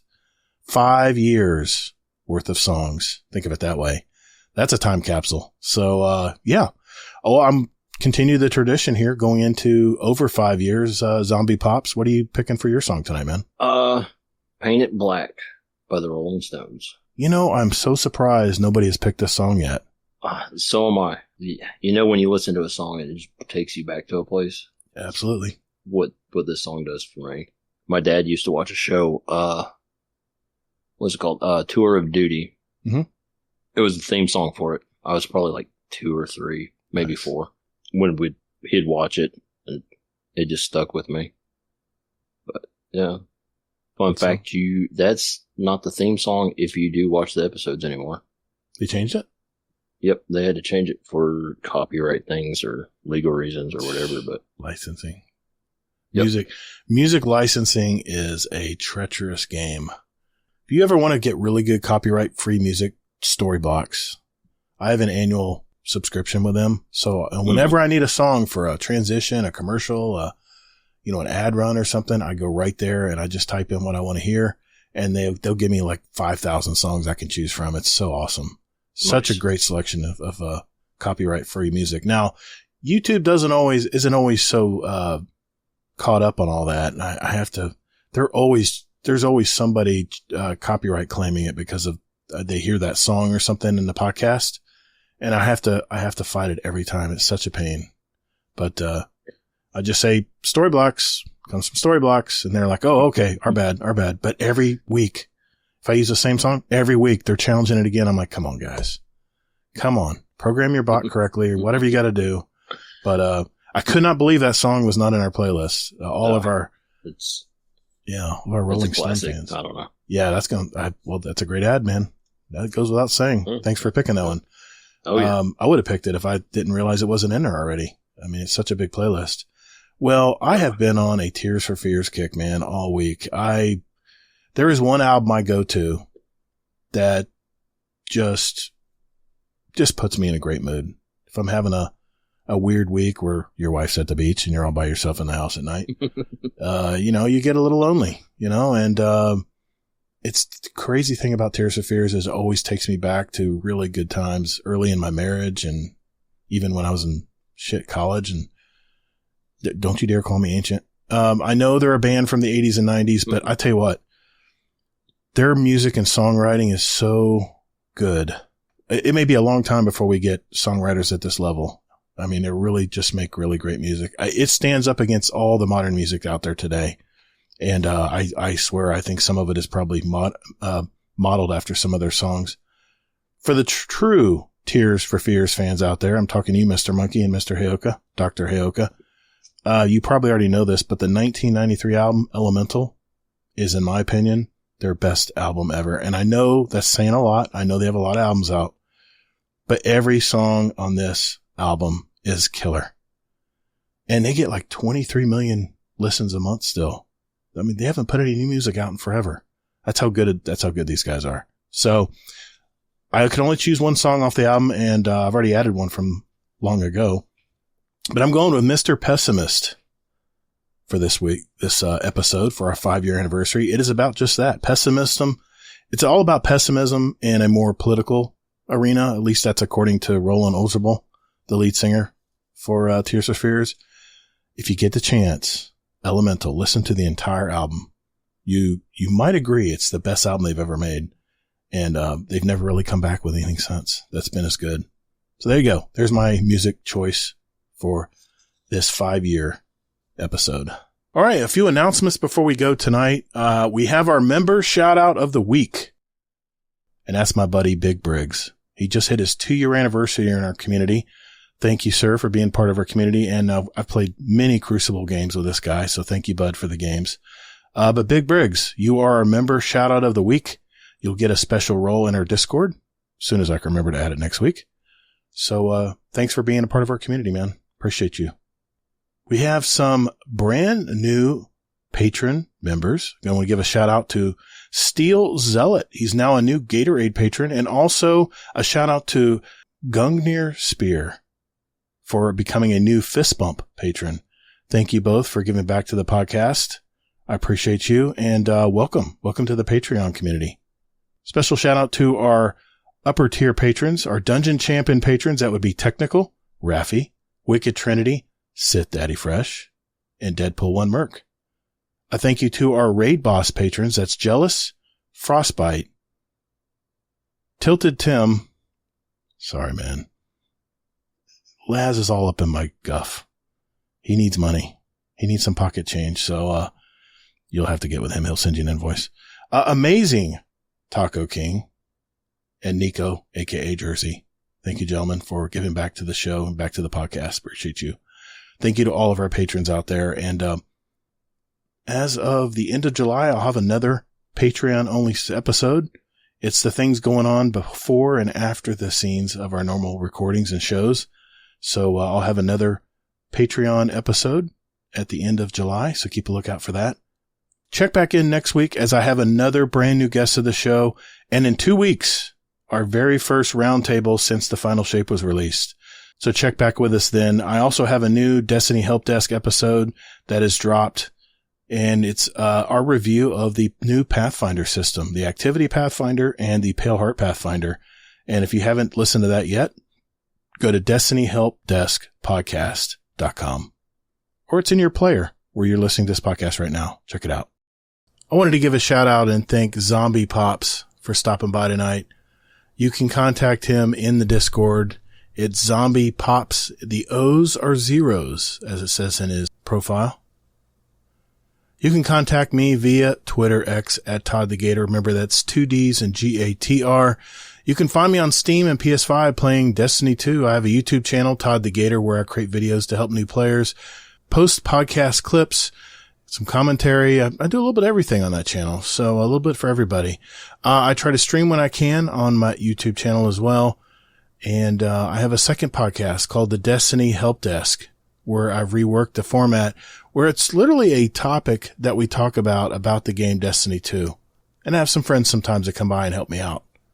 So check that out. It's on the same podcast player that you're playing on right now. So just search for Destiny Help Desk. All right, before we go tonight, because it is our 5-year, half-decade anniversary of Guardian Downcast, I have this. Enjoy.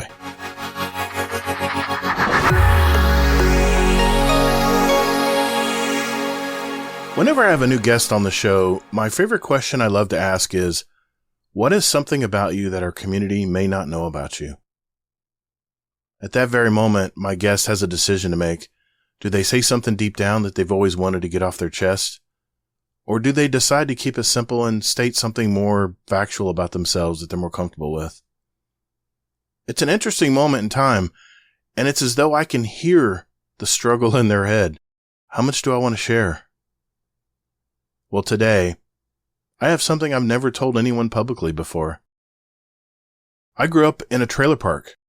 Well, hold on. Let me clarify. My father sold mobile homes for a living. So I did grow up on a mobile home sales lot. We had a double-wide mobile home that we lived in the back of the property. I was a blonde-haired, freckle-faced kid that really had no friends to play with. I had no grassy yard to kick a ball around on. Instead, I played on a patchwork quilt of new and old asphalt squares, where fresh blacktop was added once a mobile home was sold and towed away. I remember the heat was so bad, you could see it rising off the unforgiving blacktop.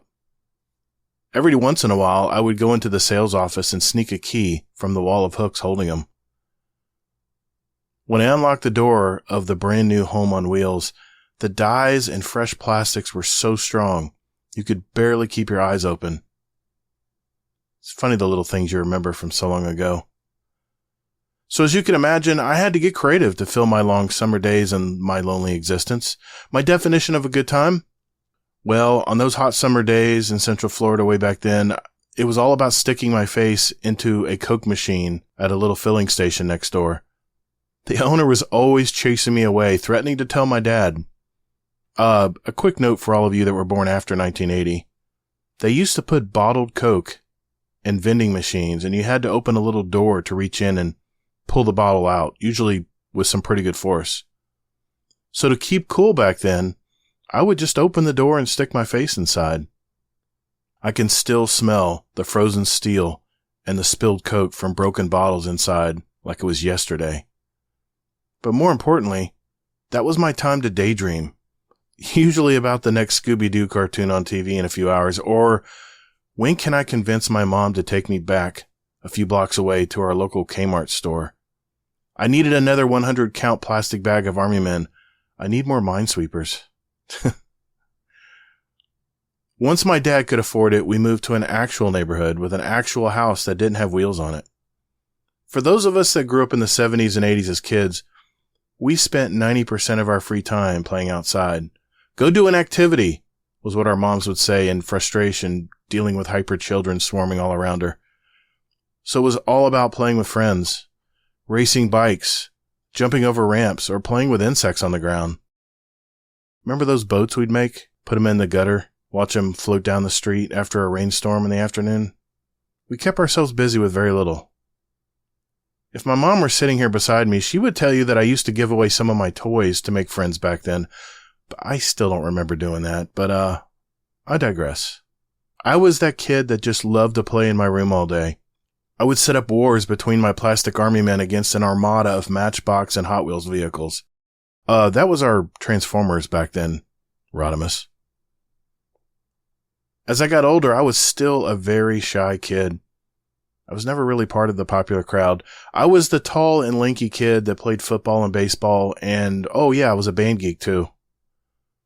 I never sat at the cool kids table at lunch, and I had a small handful of friends I could comfortably call mine. I had very little evidence to be confident in myself, and dances and proms were so awkward for me.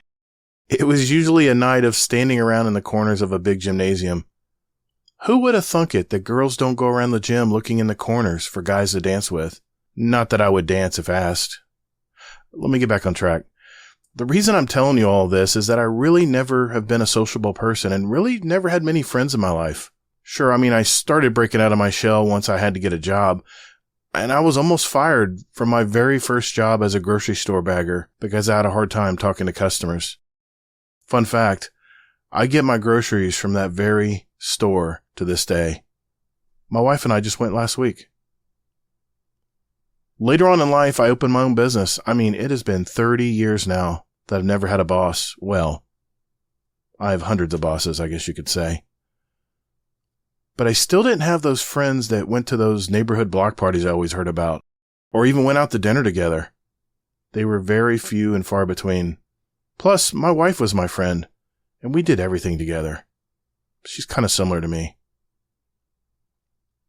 So fast forward to July of 2019. A popular podcast called Dad's Tales was calling it quits. The 5 dads were podcasting, they had a great community, and I was proud to say I was a part of it. That's when that same community asked myself, Hazel, and Easy if we would continue on and keep a podcast going of some sort. I was new to even listening to podcasts back then, and now people want us to make one? But after some talk between Hazel, myself, and Easy, we pulled the trigger, said why not? I remember the panic, trying to absorb everything I could about making, recording, editing, writing scripts, having a good mic, and publishing a podcast over that weekend. My head was buzzing from the information overload. But for once in my life, something was driving me to keep going. Over these 5 years, I have met so many outstanding people that I'm proud to call my friends. Something I was not accustomed to at all in the past. Of course, there were, some weeks I wanted to crawl back into my office and be that little kid playing war in his bedroom again. But after so many of you reached out and told us you loved our little show, we kept it going. Time passes, people and their situations in life change, but the show changed along with it. So first and foremost, I want to thank my other 2 co-hosts from the past, Easy and Hazel. We had some memorable times together and I'll never forget it. Second, I want to say thank you to you. Whether you're working as a mechanic, electrician, HVAC tech, salesperson, delivery driver, office clerk, member of our armed forces, truck driver, trainer, artist, professional gamer, warehouse manager, line cook, game developer, engineer, or even a high-level executive or a homemaker. Whatever your journey in life is at the moment, I'm honored that you want to hear me in your earbuds every week. Whether it's to make your day go by faster, get the conversation going with our topic of the week, seeing who wins the speedrun this year, or learning about that gamer that you were with in a raid that one time. Or even getting all worked up with my wild speculation and those hot takes. I'm really happy to call the hundreds and thousands of you that choose to spend your time with me every week. It's kind of ironic, now that I look back, that this person who never had many friends now has an abundance of a great community of gamers who love this game Destiny 2 and want to hear me talk about it every week. Sometimes I wonder if the future Todd the Gator went back in time and, poked his head into that ice-cold Coke machine, maybe told that little boy that one day he would have thousands of friends tuning in to listen to him every week. You think he'd believe me? Would he crack a smile at me in amazement?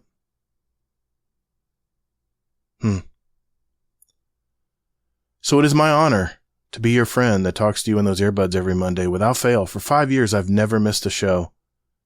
And that's all because of you. Hey, thanks, friend.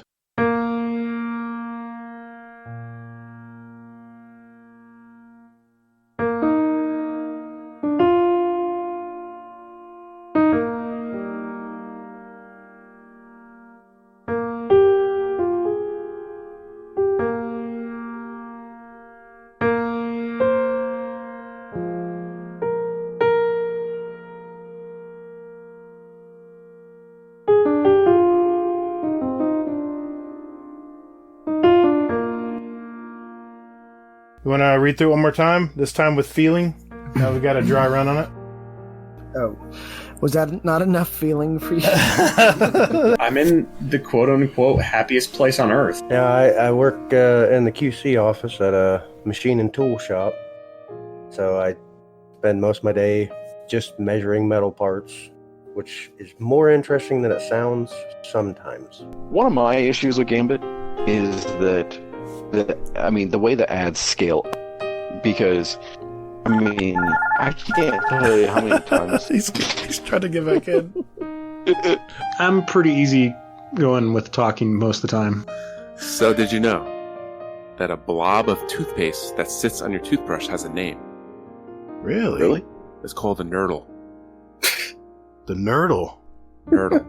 Wow. So now when you put toothpaste on your toothbrush, that's a nurdle. Obviously, it's been a 5-year marriage. He's like, I'm gonna pull Admiral Nips and just go fight a moose. Get roasted pops. You still have all your fingers, all right? Yeah. Well, 9 and 3/4. Well, 9 and 7/8. I guess I could see it working. It wouldn't be as intimidating.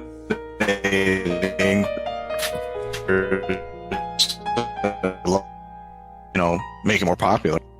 Say that one more time. Repeat that sentence. Exclusive. Yeah, absolutely. And who do I send the invoice to? Good podcasting is hard, man. Suck it, Gator. Hey, man, I've been thinking about paying someone $20 to get me the Recluse. Yep, I am a Canuck. and I am a teacher, an elementary teacher for a Catholic school. My mom had a really good... She did a good job of buying systems for us, but she did a really bad job of buying games for the systems. Tonight, we're going to get to know about Fluffy, of course. Then we're going to test his Twix. So then we're going to test his Twix... Is it episode 14, right? Yep, 14. Okay, it says 13 on the notes. I just want to make sure. Really? No way. No. Yeah. That's from Zan. Yep.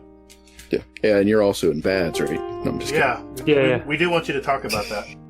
Yeah, I definitely think that we should. What the fuck is going on here? In the words of Lady Gaga, I was simply born this way. Oh, dude, it's so cool to be a Floridian, isn't it, man? It is so awesome. Life is good, right, brother? Oh yeah. All right, Hazel, what do you got for us this week? All right, so this week from the Bungie news desk, we've got a lot of nudes. Whoa. Nudes. What are you talking about, Hazel? Oh, shit, I'm not at my desk. I'm at Easy's desk. I'll be right there.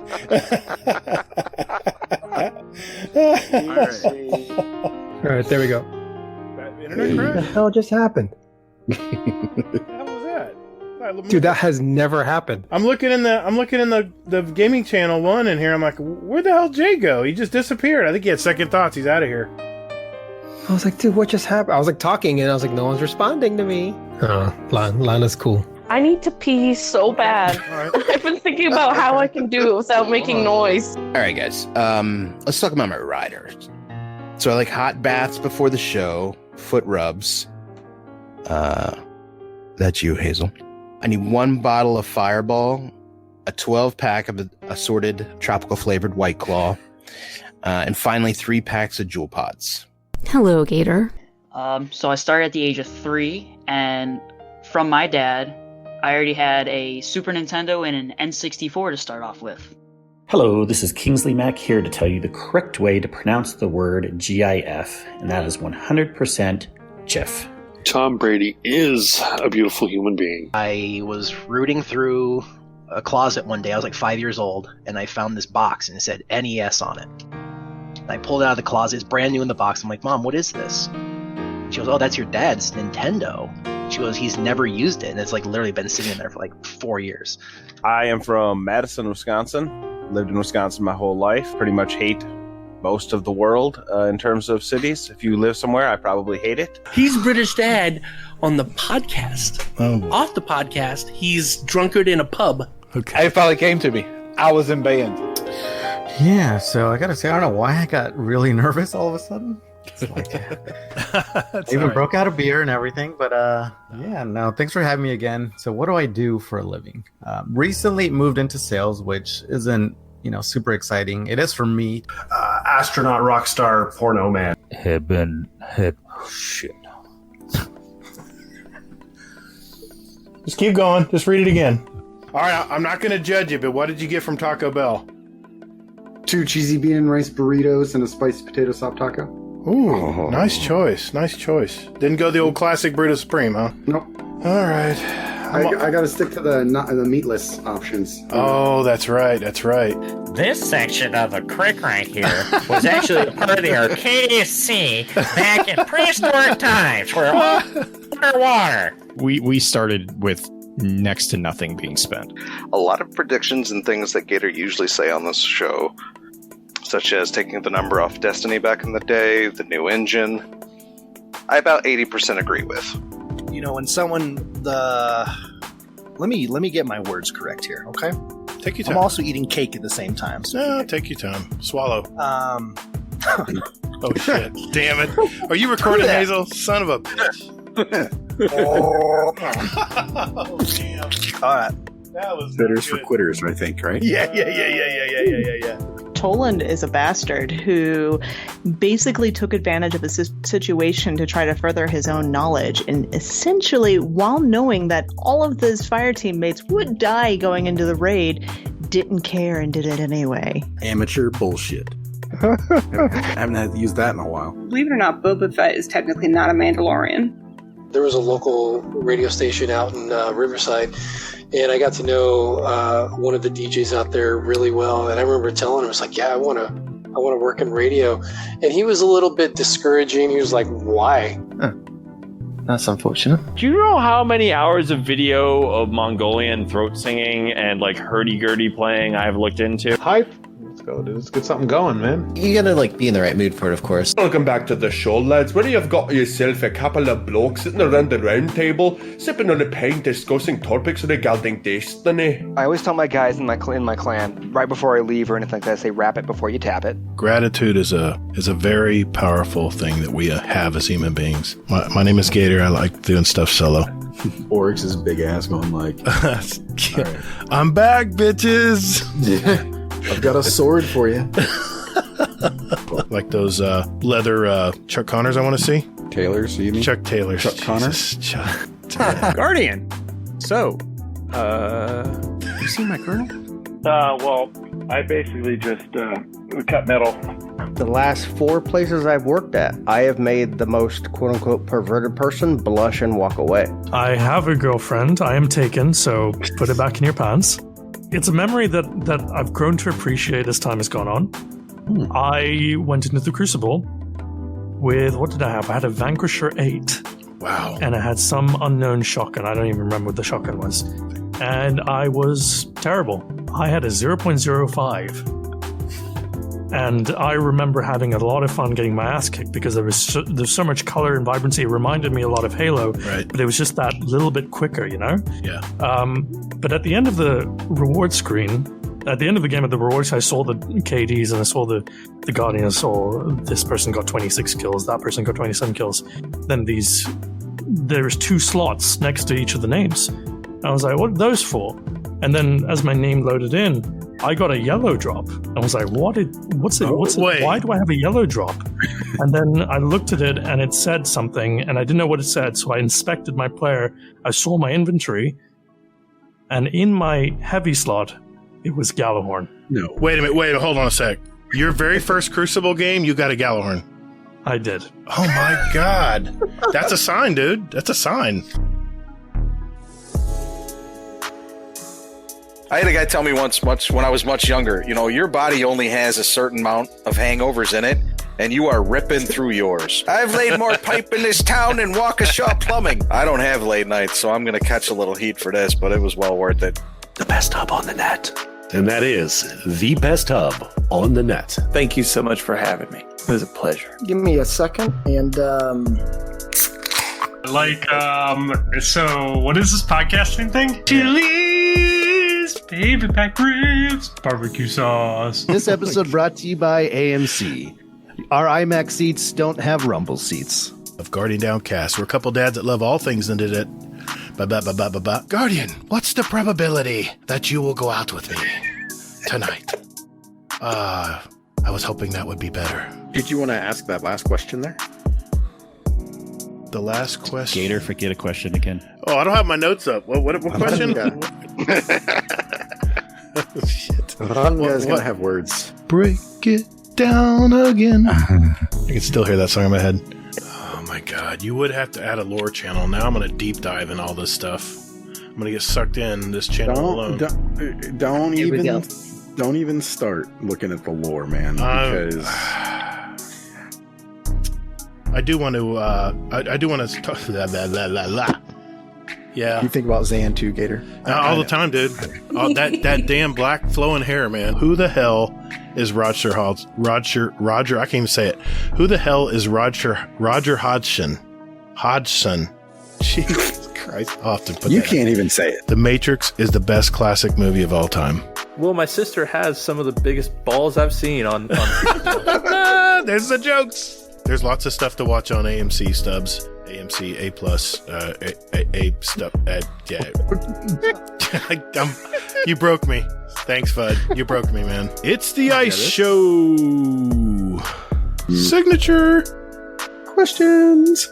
There we go. I'm literally sitting in my work parking lot right now with my gaming headset on from my phone. They're gonna think I'm special, man. It's okay. Oh yeah. Well, I tell you what, Hazel. Why don't you play Drafty? Hey, Drafty, how you been tonight, man? Well, I'm wearing a thong right now, and I'm in my pool, drinking a beer, not a Blue Moon. What? That is beer. That's beer. Come on, man. It's a Belgian white. It's a beautiful taste. It's not gonna happen, man. No, how you do the effervescent Russell is. Gator would say like the best rapper is Will Smith. Hey, I liked Will Smith. See, I like him. Jiggy with it. I like Will Smith. I'm just old school. I mean, rap back in my day was like. No, that's not old school. That's vanilla, watered down rap. Yes, I know. I'll say Gwynnifer. She's A-list. Who? Gwynnifer. Who the fuck is Gwynnifer? Dude. Yennefer. Now I feel. You mean Yennefer? Yennefer. Well, it's a play on Gwen.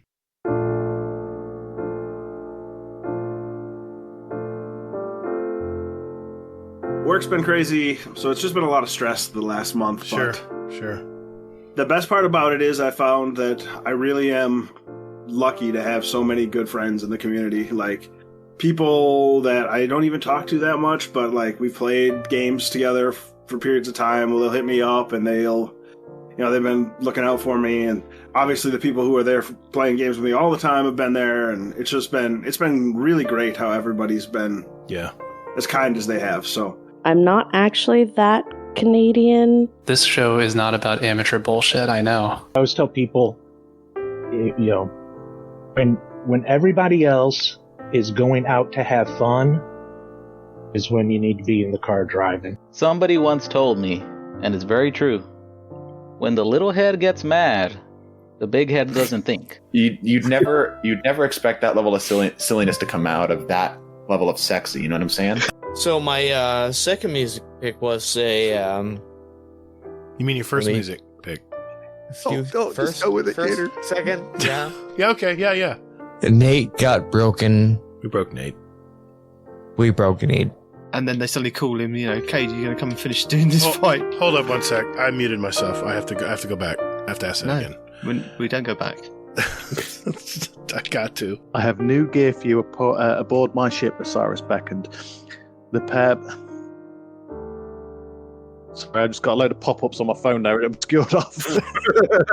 What kind of fucking life do I lead? I don't know. Thank you so much for having me. This was a fucking pleasure. I am here for the harassment. That man owes his entire career to me, so I don't know what he thinks he is without me. So let's put you on mute. Let's put you on Do Not Disturb. I've lived a lot in my few years on Earth. I always sound better than 19. What the fuck you mean?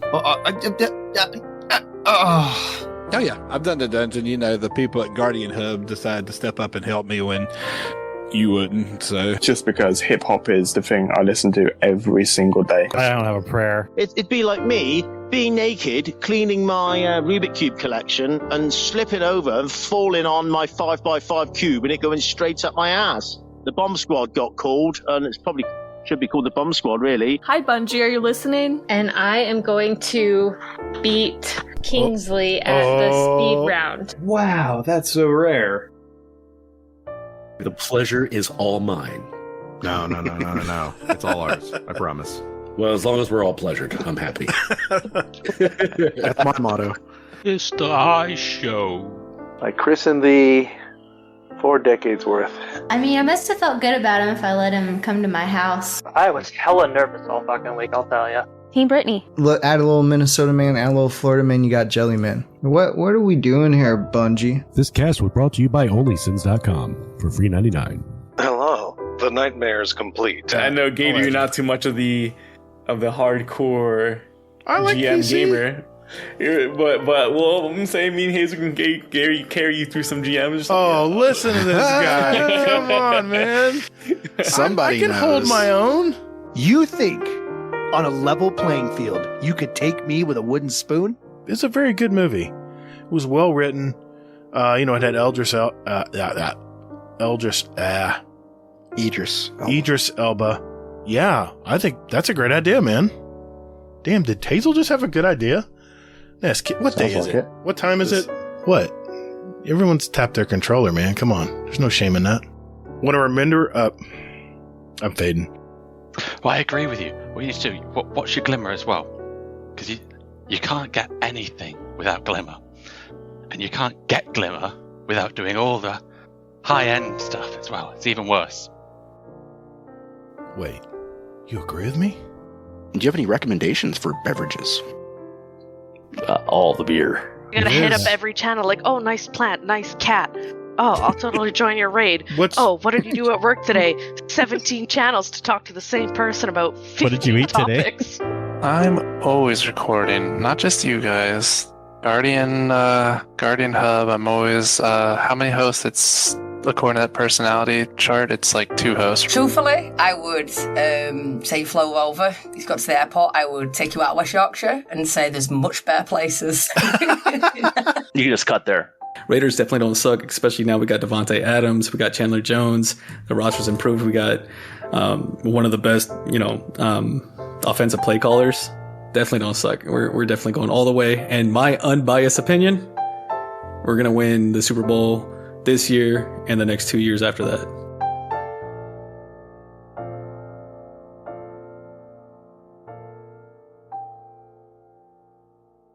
All right. I believe that's it for tonight, guys. Fudd, I know a lot of community. This was a big community episode tonight. I really appreciate you being a good sport, man, hanging around and riding along with us tonight. It's an incredible community. Why wouldn't I hang out? It's fantastic. Hell yeah, dude. Hell yeah. Well, sir, where can people find all of your great content? Are we not doing music? Are we out of here? Oh, shit. Did you find one? All right, hold on. Yeah. Rewind. It's good. Rewind. I'd give it to The Rock. I'd be curious to see what the hell he'd come up with. You smell what The Rock's cooking? I guess not. Okay. That's going to be an outtake. I swear to God, that'll be an outtake. He would definitely do something with Kevin Hart. Yeah, he would. Yeah, pretty much. Mr. Guardian, come to decipher Nengram, have we? It was inevitable. I'm like, okay, I'm confident. I can outsnipe him. I can beat him. He can't beat me. And it has you're playing a mental game, whether you realize it or not. You ready to go? Yep. Hazel, we good? Is that one? Was that one question? I got one. All right. No. We haven't started yet.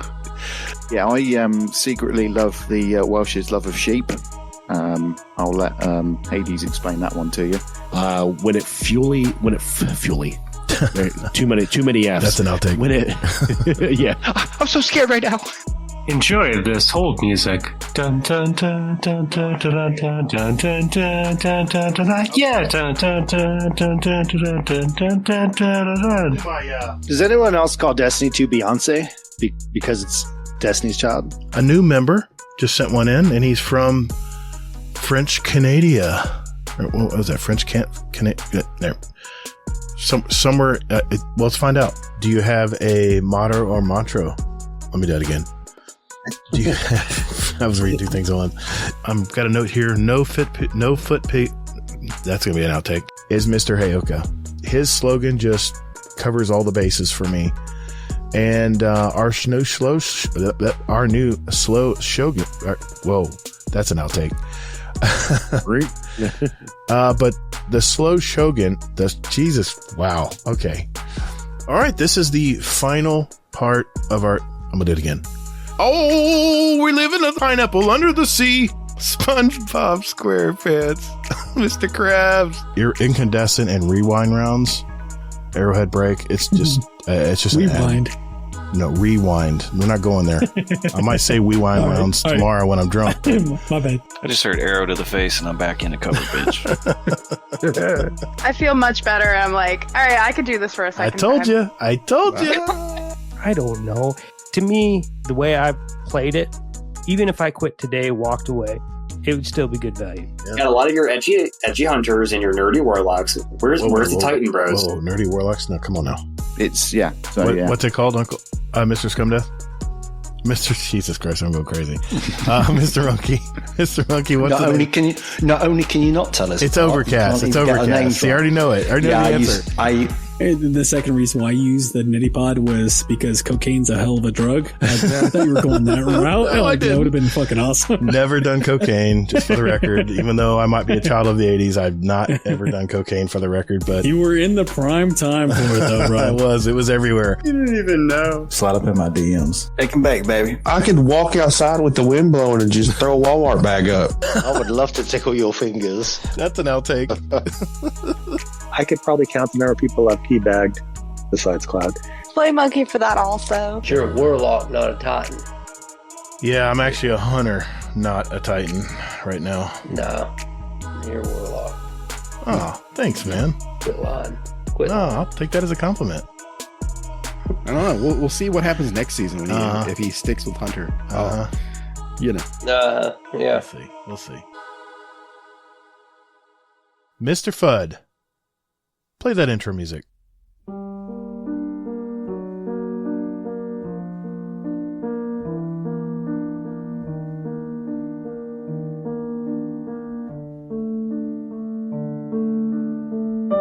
You had that dun dun dun dun dun dun dun special that would appear, on before the show would come on. There's a what? Oof. Oh, hey, it's gone past 3 minutes. Oh, he found out my secret. He found out my secret, damn it. What? The best hub on the net. Thank you, Gator. I love saying Good that. Sin impersonation. Damn, Sin. Kingsley, what's going on in Player Support Report this week, man? Yeah, some stuff is broken, but not that much. It could be worse. Okay, I'll take it. Player Support Report. Scarlett, what's going on at the Player Support Report for this week? Oh, it's just broken. Thank you, sir. I was remembering that joke from a movie. Honey, have you been on my face? Dad's on my face. You should get on my face. She's talking about Facebook.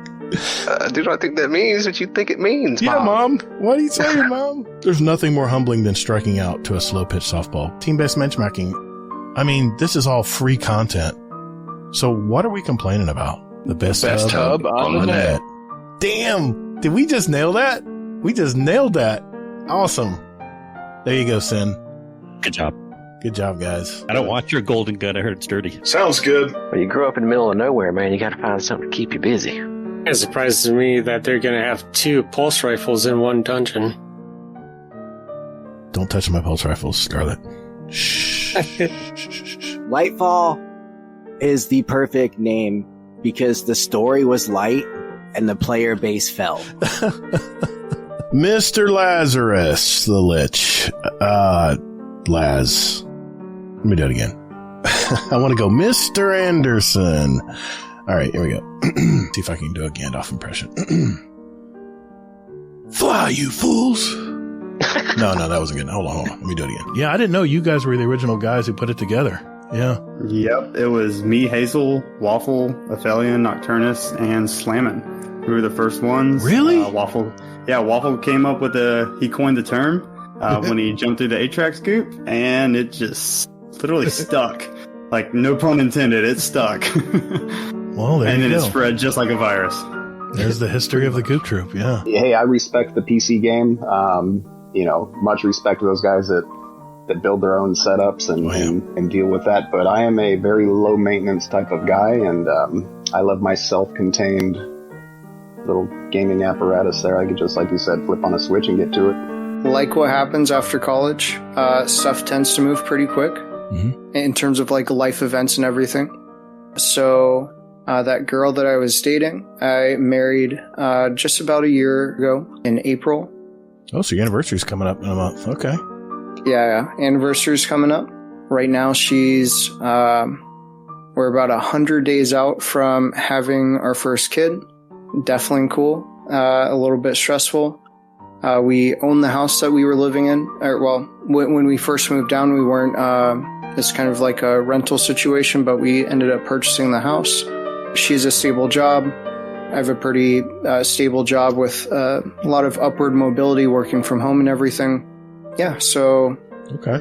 Yeah, things are going pretty smoothly, pretty well. I'll be honest, I didn't know what to think of it at first, but the more I focus on it, the more I'm enjoying it, because I feel like it's the challenge that Destiny players need. between you guys, Potato Thumbs, Kingsley's group, Guardian Hub guys, yeah. Yeah, I mean, we all been around forever, and it's just this game. I mean, insane how long it's been, and let's keep going, and we're still here. You know.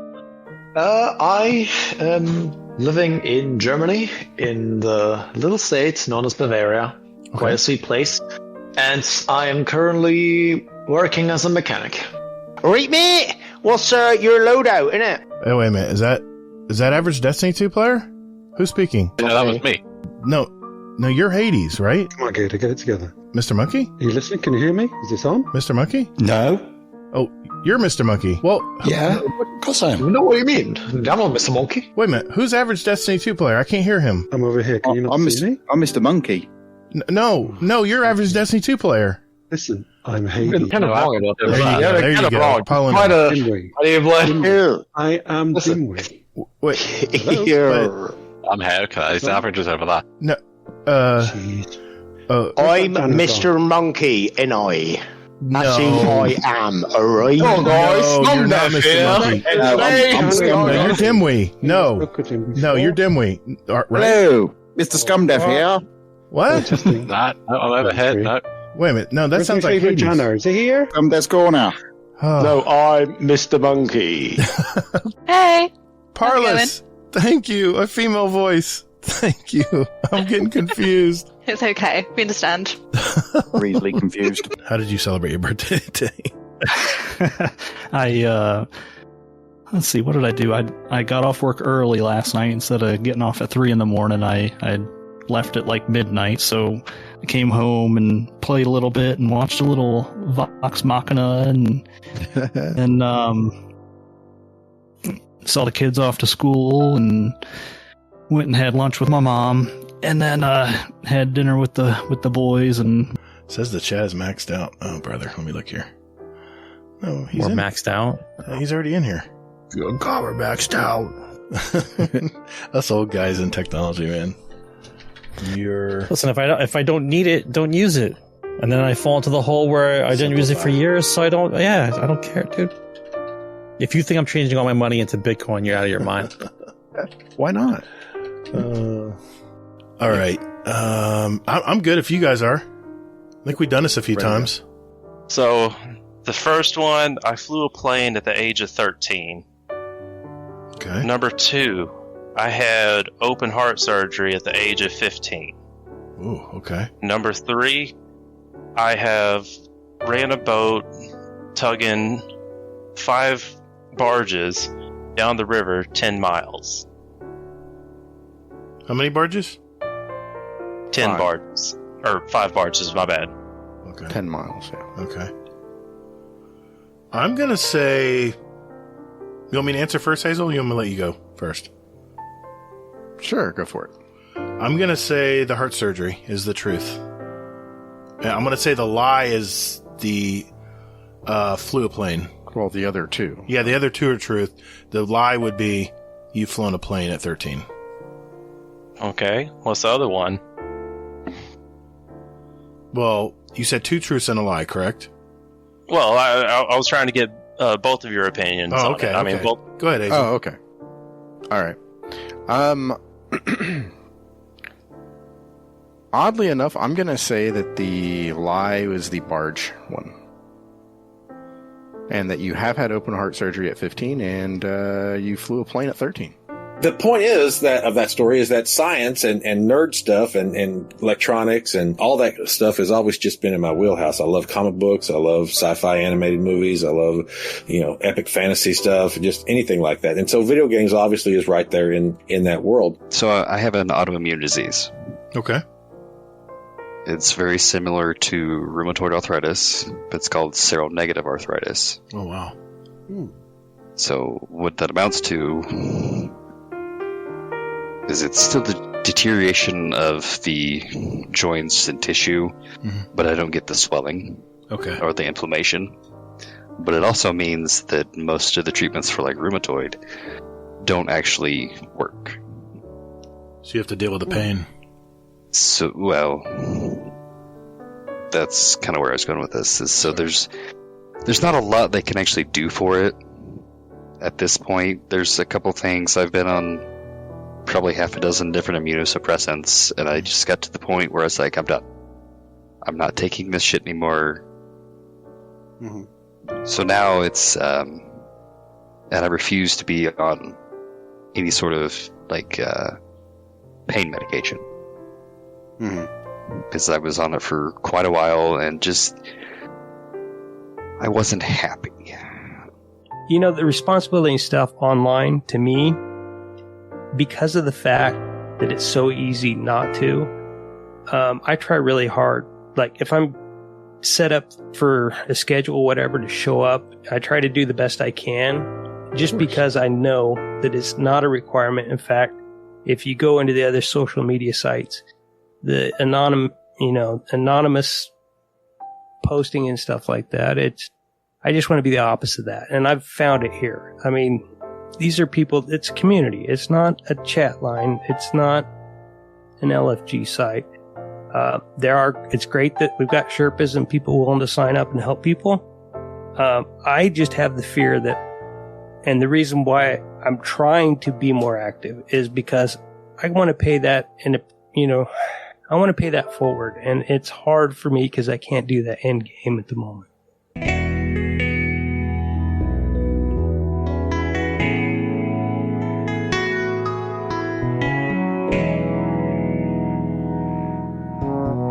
Tell me when I should go. Boom, shakalaka, laka, laka, laka. Well, not now because I'm recording.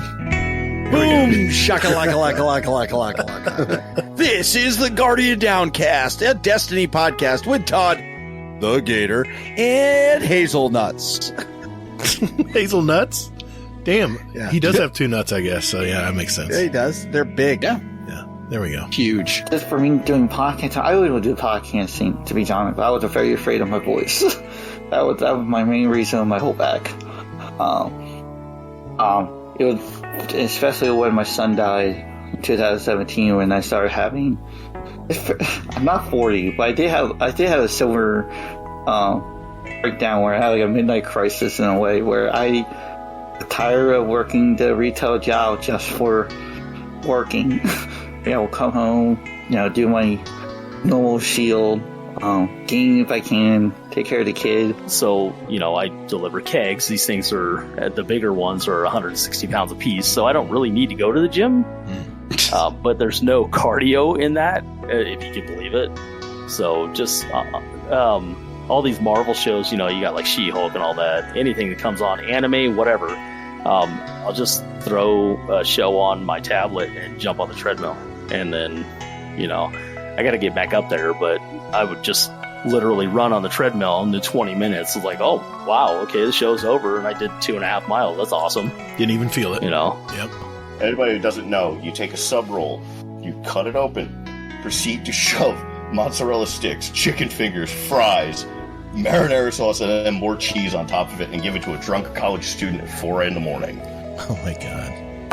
Yeah, I'd say pretty similar. I had a best friend growing up, and he had a Game Boy, and so he had Zelda: Link's Awakening, and that was my go-to game every time that if he was over at my house or I was over at his, that's what I was playing. But I ended up playing Mario with my grandmother.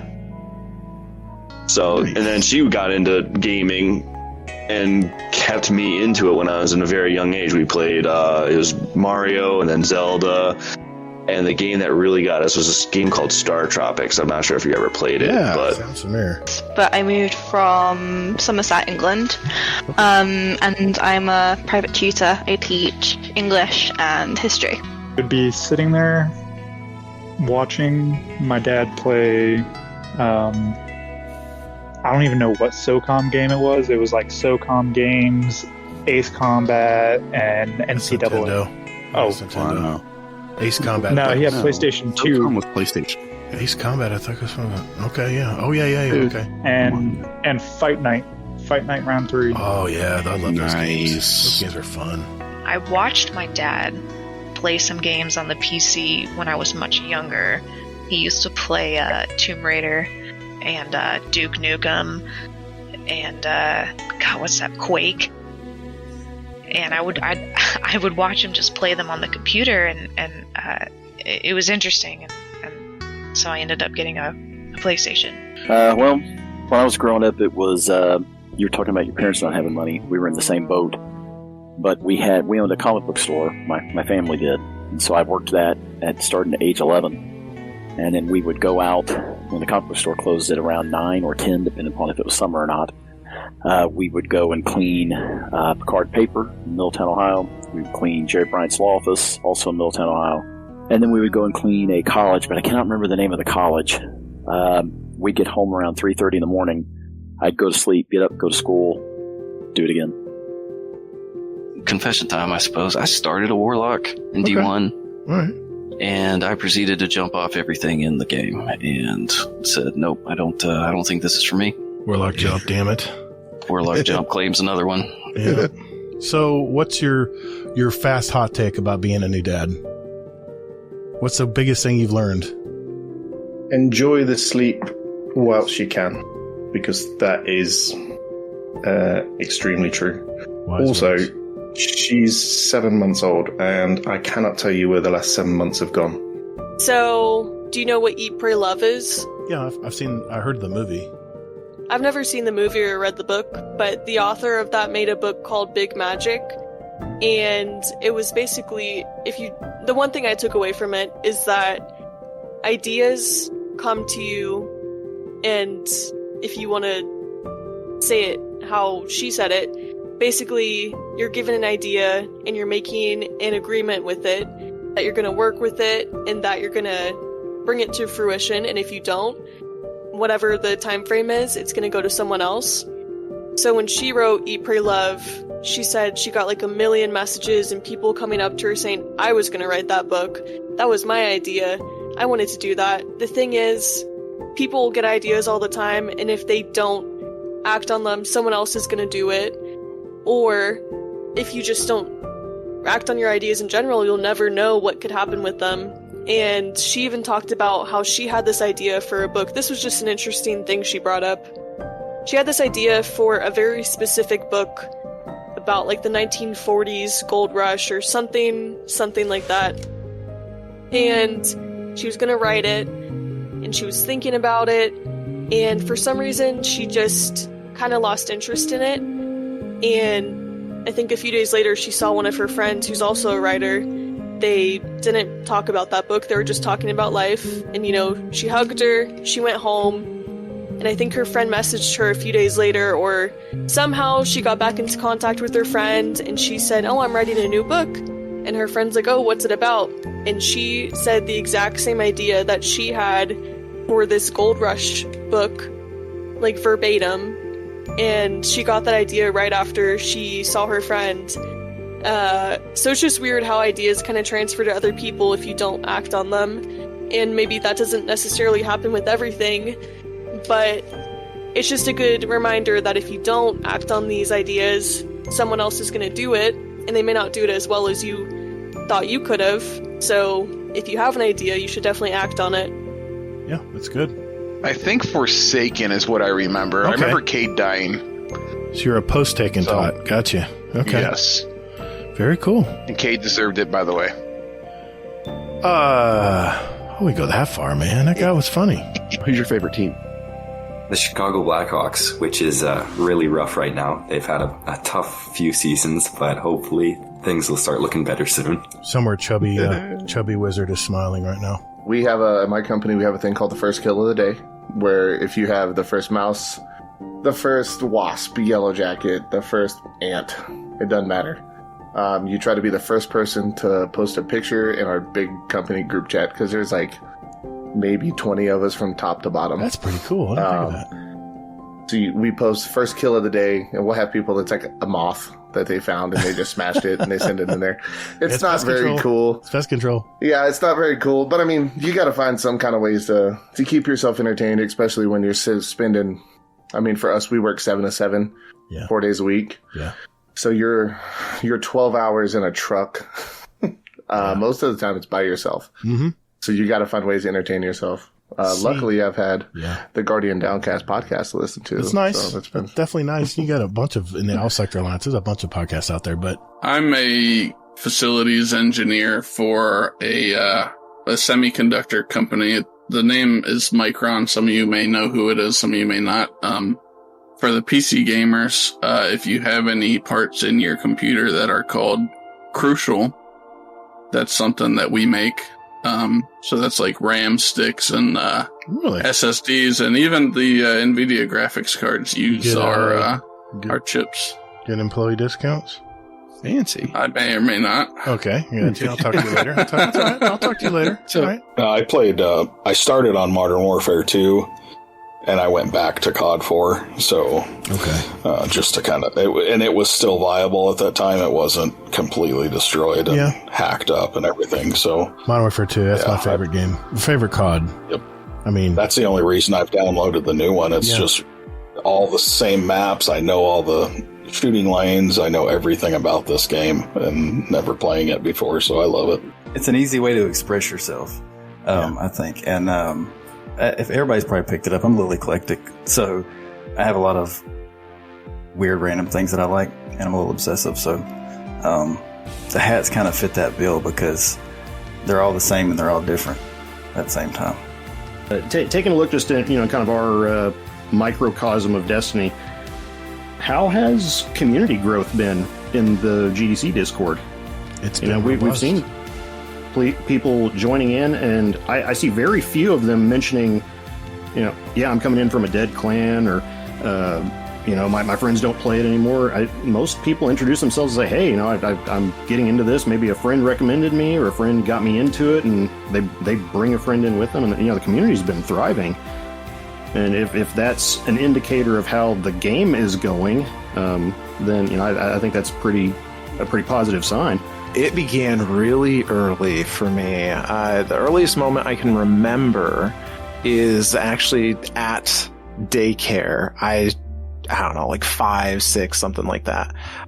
And they had an original NES console there with the cartridges for Mario Brothers and Duck Hunt and Metroid. And I just remember sitting there whenever I was given the opportunity and just playing my little heart out. So,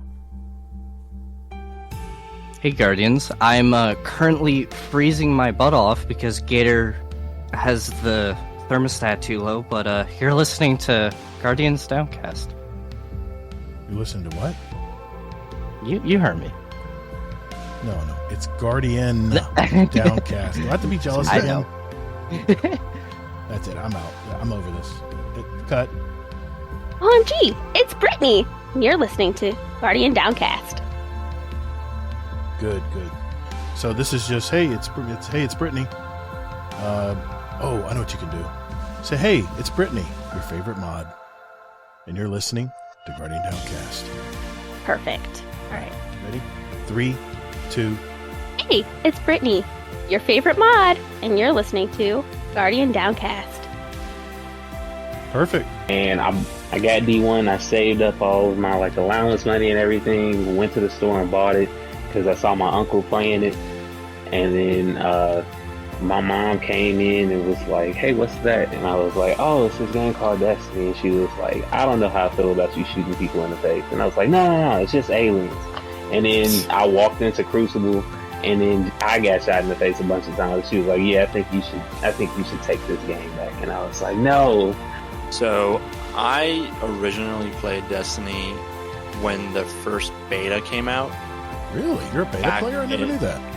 Well, I played it, and then I never played it again after that, up until obviously more recent. But I did play it when the beta came out, and I just didn't pursue it. I was younger. I didn't have money. We didn't have money to buy many games, so I had to kind of pick and choose which games I wanted to invest my money in. Just being nice to people goes a long way, because everyone's like you. They want to feel good. They don't want negativity, even though anybody who plays me in Crucible has experienced that firsthand. I apologize. Yeah. Hey, Yoka. Okay. All right. Let's jump into this. AGA, Ask Gator Anything. You're a very humble person who's created an incredible community. Many of us started our working weeks listening to your voice on the Guardian Downcast pod. I hear story after story from joining Guardians who finally plucked up courage to join the Discord and say hi. who have been drawn here, inspired by your content, and I also hear your surprise when people tell you this is in comms, when people tell you this in comms and express their awe of you when they get to play Destiny with you. I know this because I was one. I want to hear how you feel about what you have created through the community, and it's time to blow your own trumpet. Heyoka. First of all, Heyoka is the most selfless person. And it shows very, very, very good emotional intelligence when people can be selfless. And I have my moments where I'm selfish. Someone will want a game with me or something, and I'm just like, you know what? I'm just not in the mood tonight. Sorry, I can't make it. But I got to give credit to my prior hosts that helped build this podcast. I mean, Easy joined us early on. Hazel was hung in there for years and years with me. And now I'm the last one carrying the torch for Guardian Downcast. Maybe there'll be a host down the road. I don't know, but my plans right now are to just, keep inviting people on to guest host and talk to people in the community and content creators and stuff going forward. I'm kind of embarrassed to kind of toot my own horn because it comes across as self-serving, and you can attest to this, Cam. It's not my style, man. I mean, yeah. Heyoka did it for you by yeah, I know. So, I mean, some people would say that's that comment has a little bit of glazing in it. Yeah. I would say that's someone that is, going full circle back to Mr. Monkey's first question there, which was, what are the things that you're most creatively proud of? Those little comments when you're first getting started where someone's being genuine and truly thankful and appreciative of what you're bringing to the table. And like you put it, refilling your gas tank. I mean, that's what I would say there. So you don't necessarily need to blow your own trumpet or your own horn, but I mean, I think one thing that you can say is like everyone in the community has something to offer to the community. Mm-hmm. Even if they're quiet or something like that, even just being in the community itself and kind of fueling that growth. And, participating wherever they feel comfortable. Yeah. I mean, that adds quite a lot to the community itself. And, I mean, you're the one that kind of, kicked this off and had that initial kind of passion and desire to create this. So I think, I mean, that's a huge part. You couldn't have done it without, without help along the way from everyone in the community, from, Hazel and, every, your past, co-hosts and everything. Mm-hmm. But, I mean, for where it's at now, I mean, that's a community effort. And, I mean, you can see a lot of communities where they kind of just like fall apart at a certain point. But this has been, I've been in those.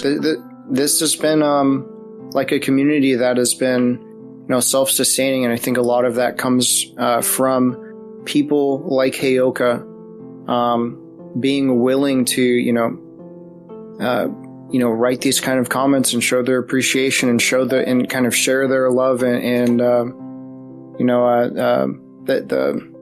same kind of passion that brings them to Destiny as a game and mm-hmm. brings them to this community in the first place. It's the thing that kind of holds this community together. I couldn't have put it better myself. Yeah, I'll just say thank you for the compliment.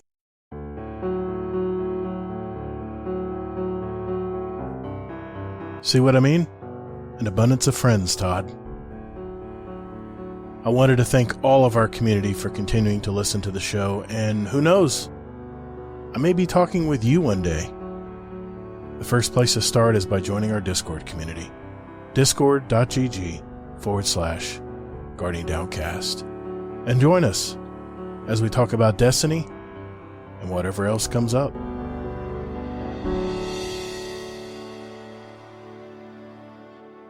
Alright, let's drink some moonshine and play Crucible. Hell yeah, man. Bring it on. Remember, as you're playing Final Shape, take breaks, get outside and touch grass. Technical. Hey, everyone. Remember, we're Guardian Downcast. Your stories, your community, your destiny. And be good to your fellow Guardians in the Destinyverse. Defeat is not surrender, Guardian.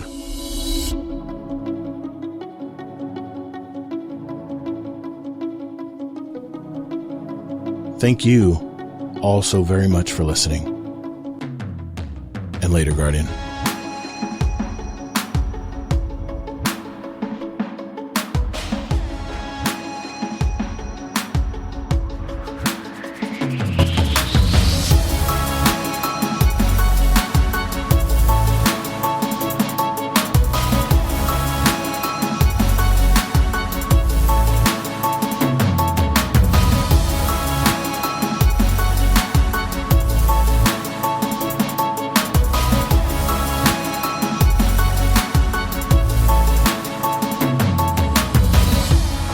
What people don't know is you're going to be on our next roundtable episode. Oh, I know. You brought a killer story to the roundtable for, I think it's in 2 weeks. Yeah. Is that why that question was in the speed run? Yes. Yeah. No one will know. No one will know what that question is. Just between me and you. I put it in there just for that. Just for that reason. I was just asking. Yeah. Yeah. As soon as I heard it, I'm like, huh? Yep. So, yeah, man, I'm looking forward to it. That's going to be really good. And what's great about you coming on the show tonight is now you have your audio set up. Everything's all set up the way you want it. Yeah. But that was fun, man. Yeah. I mean, that was a hell of a lot of great. fun. And, dude, we could talk shop for a while. Oh, yeah. I'm sure you got some stories and I got some stories. But, so you've been doing it 3 years? Yeah. Is that the apprenticeship amount of time to get your license? I already have my green card, the applicator's card. Right. It's different every I don't really want to go for a license. Okay. We call it a certified tester.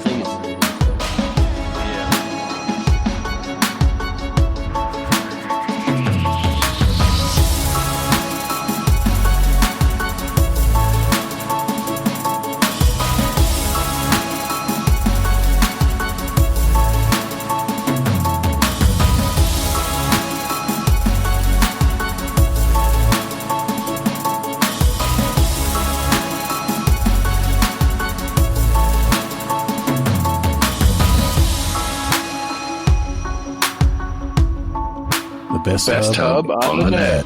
Damn. Did we just nail that? We just nailed that. Awesome. There you go, Sin. Good job. Good job, guys.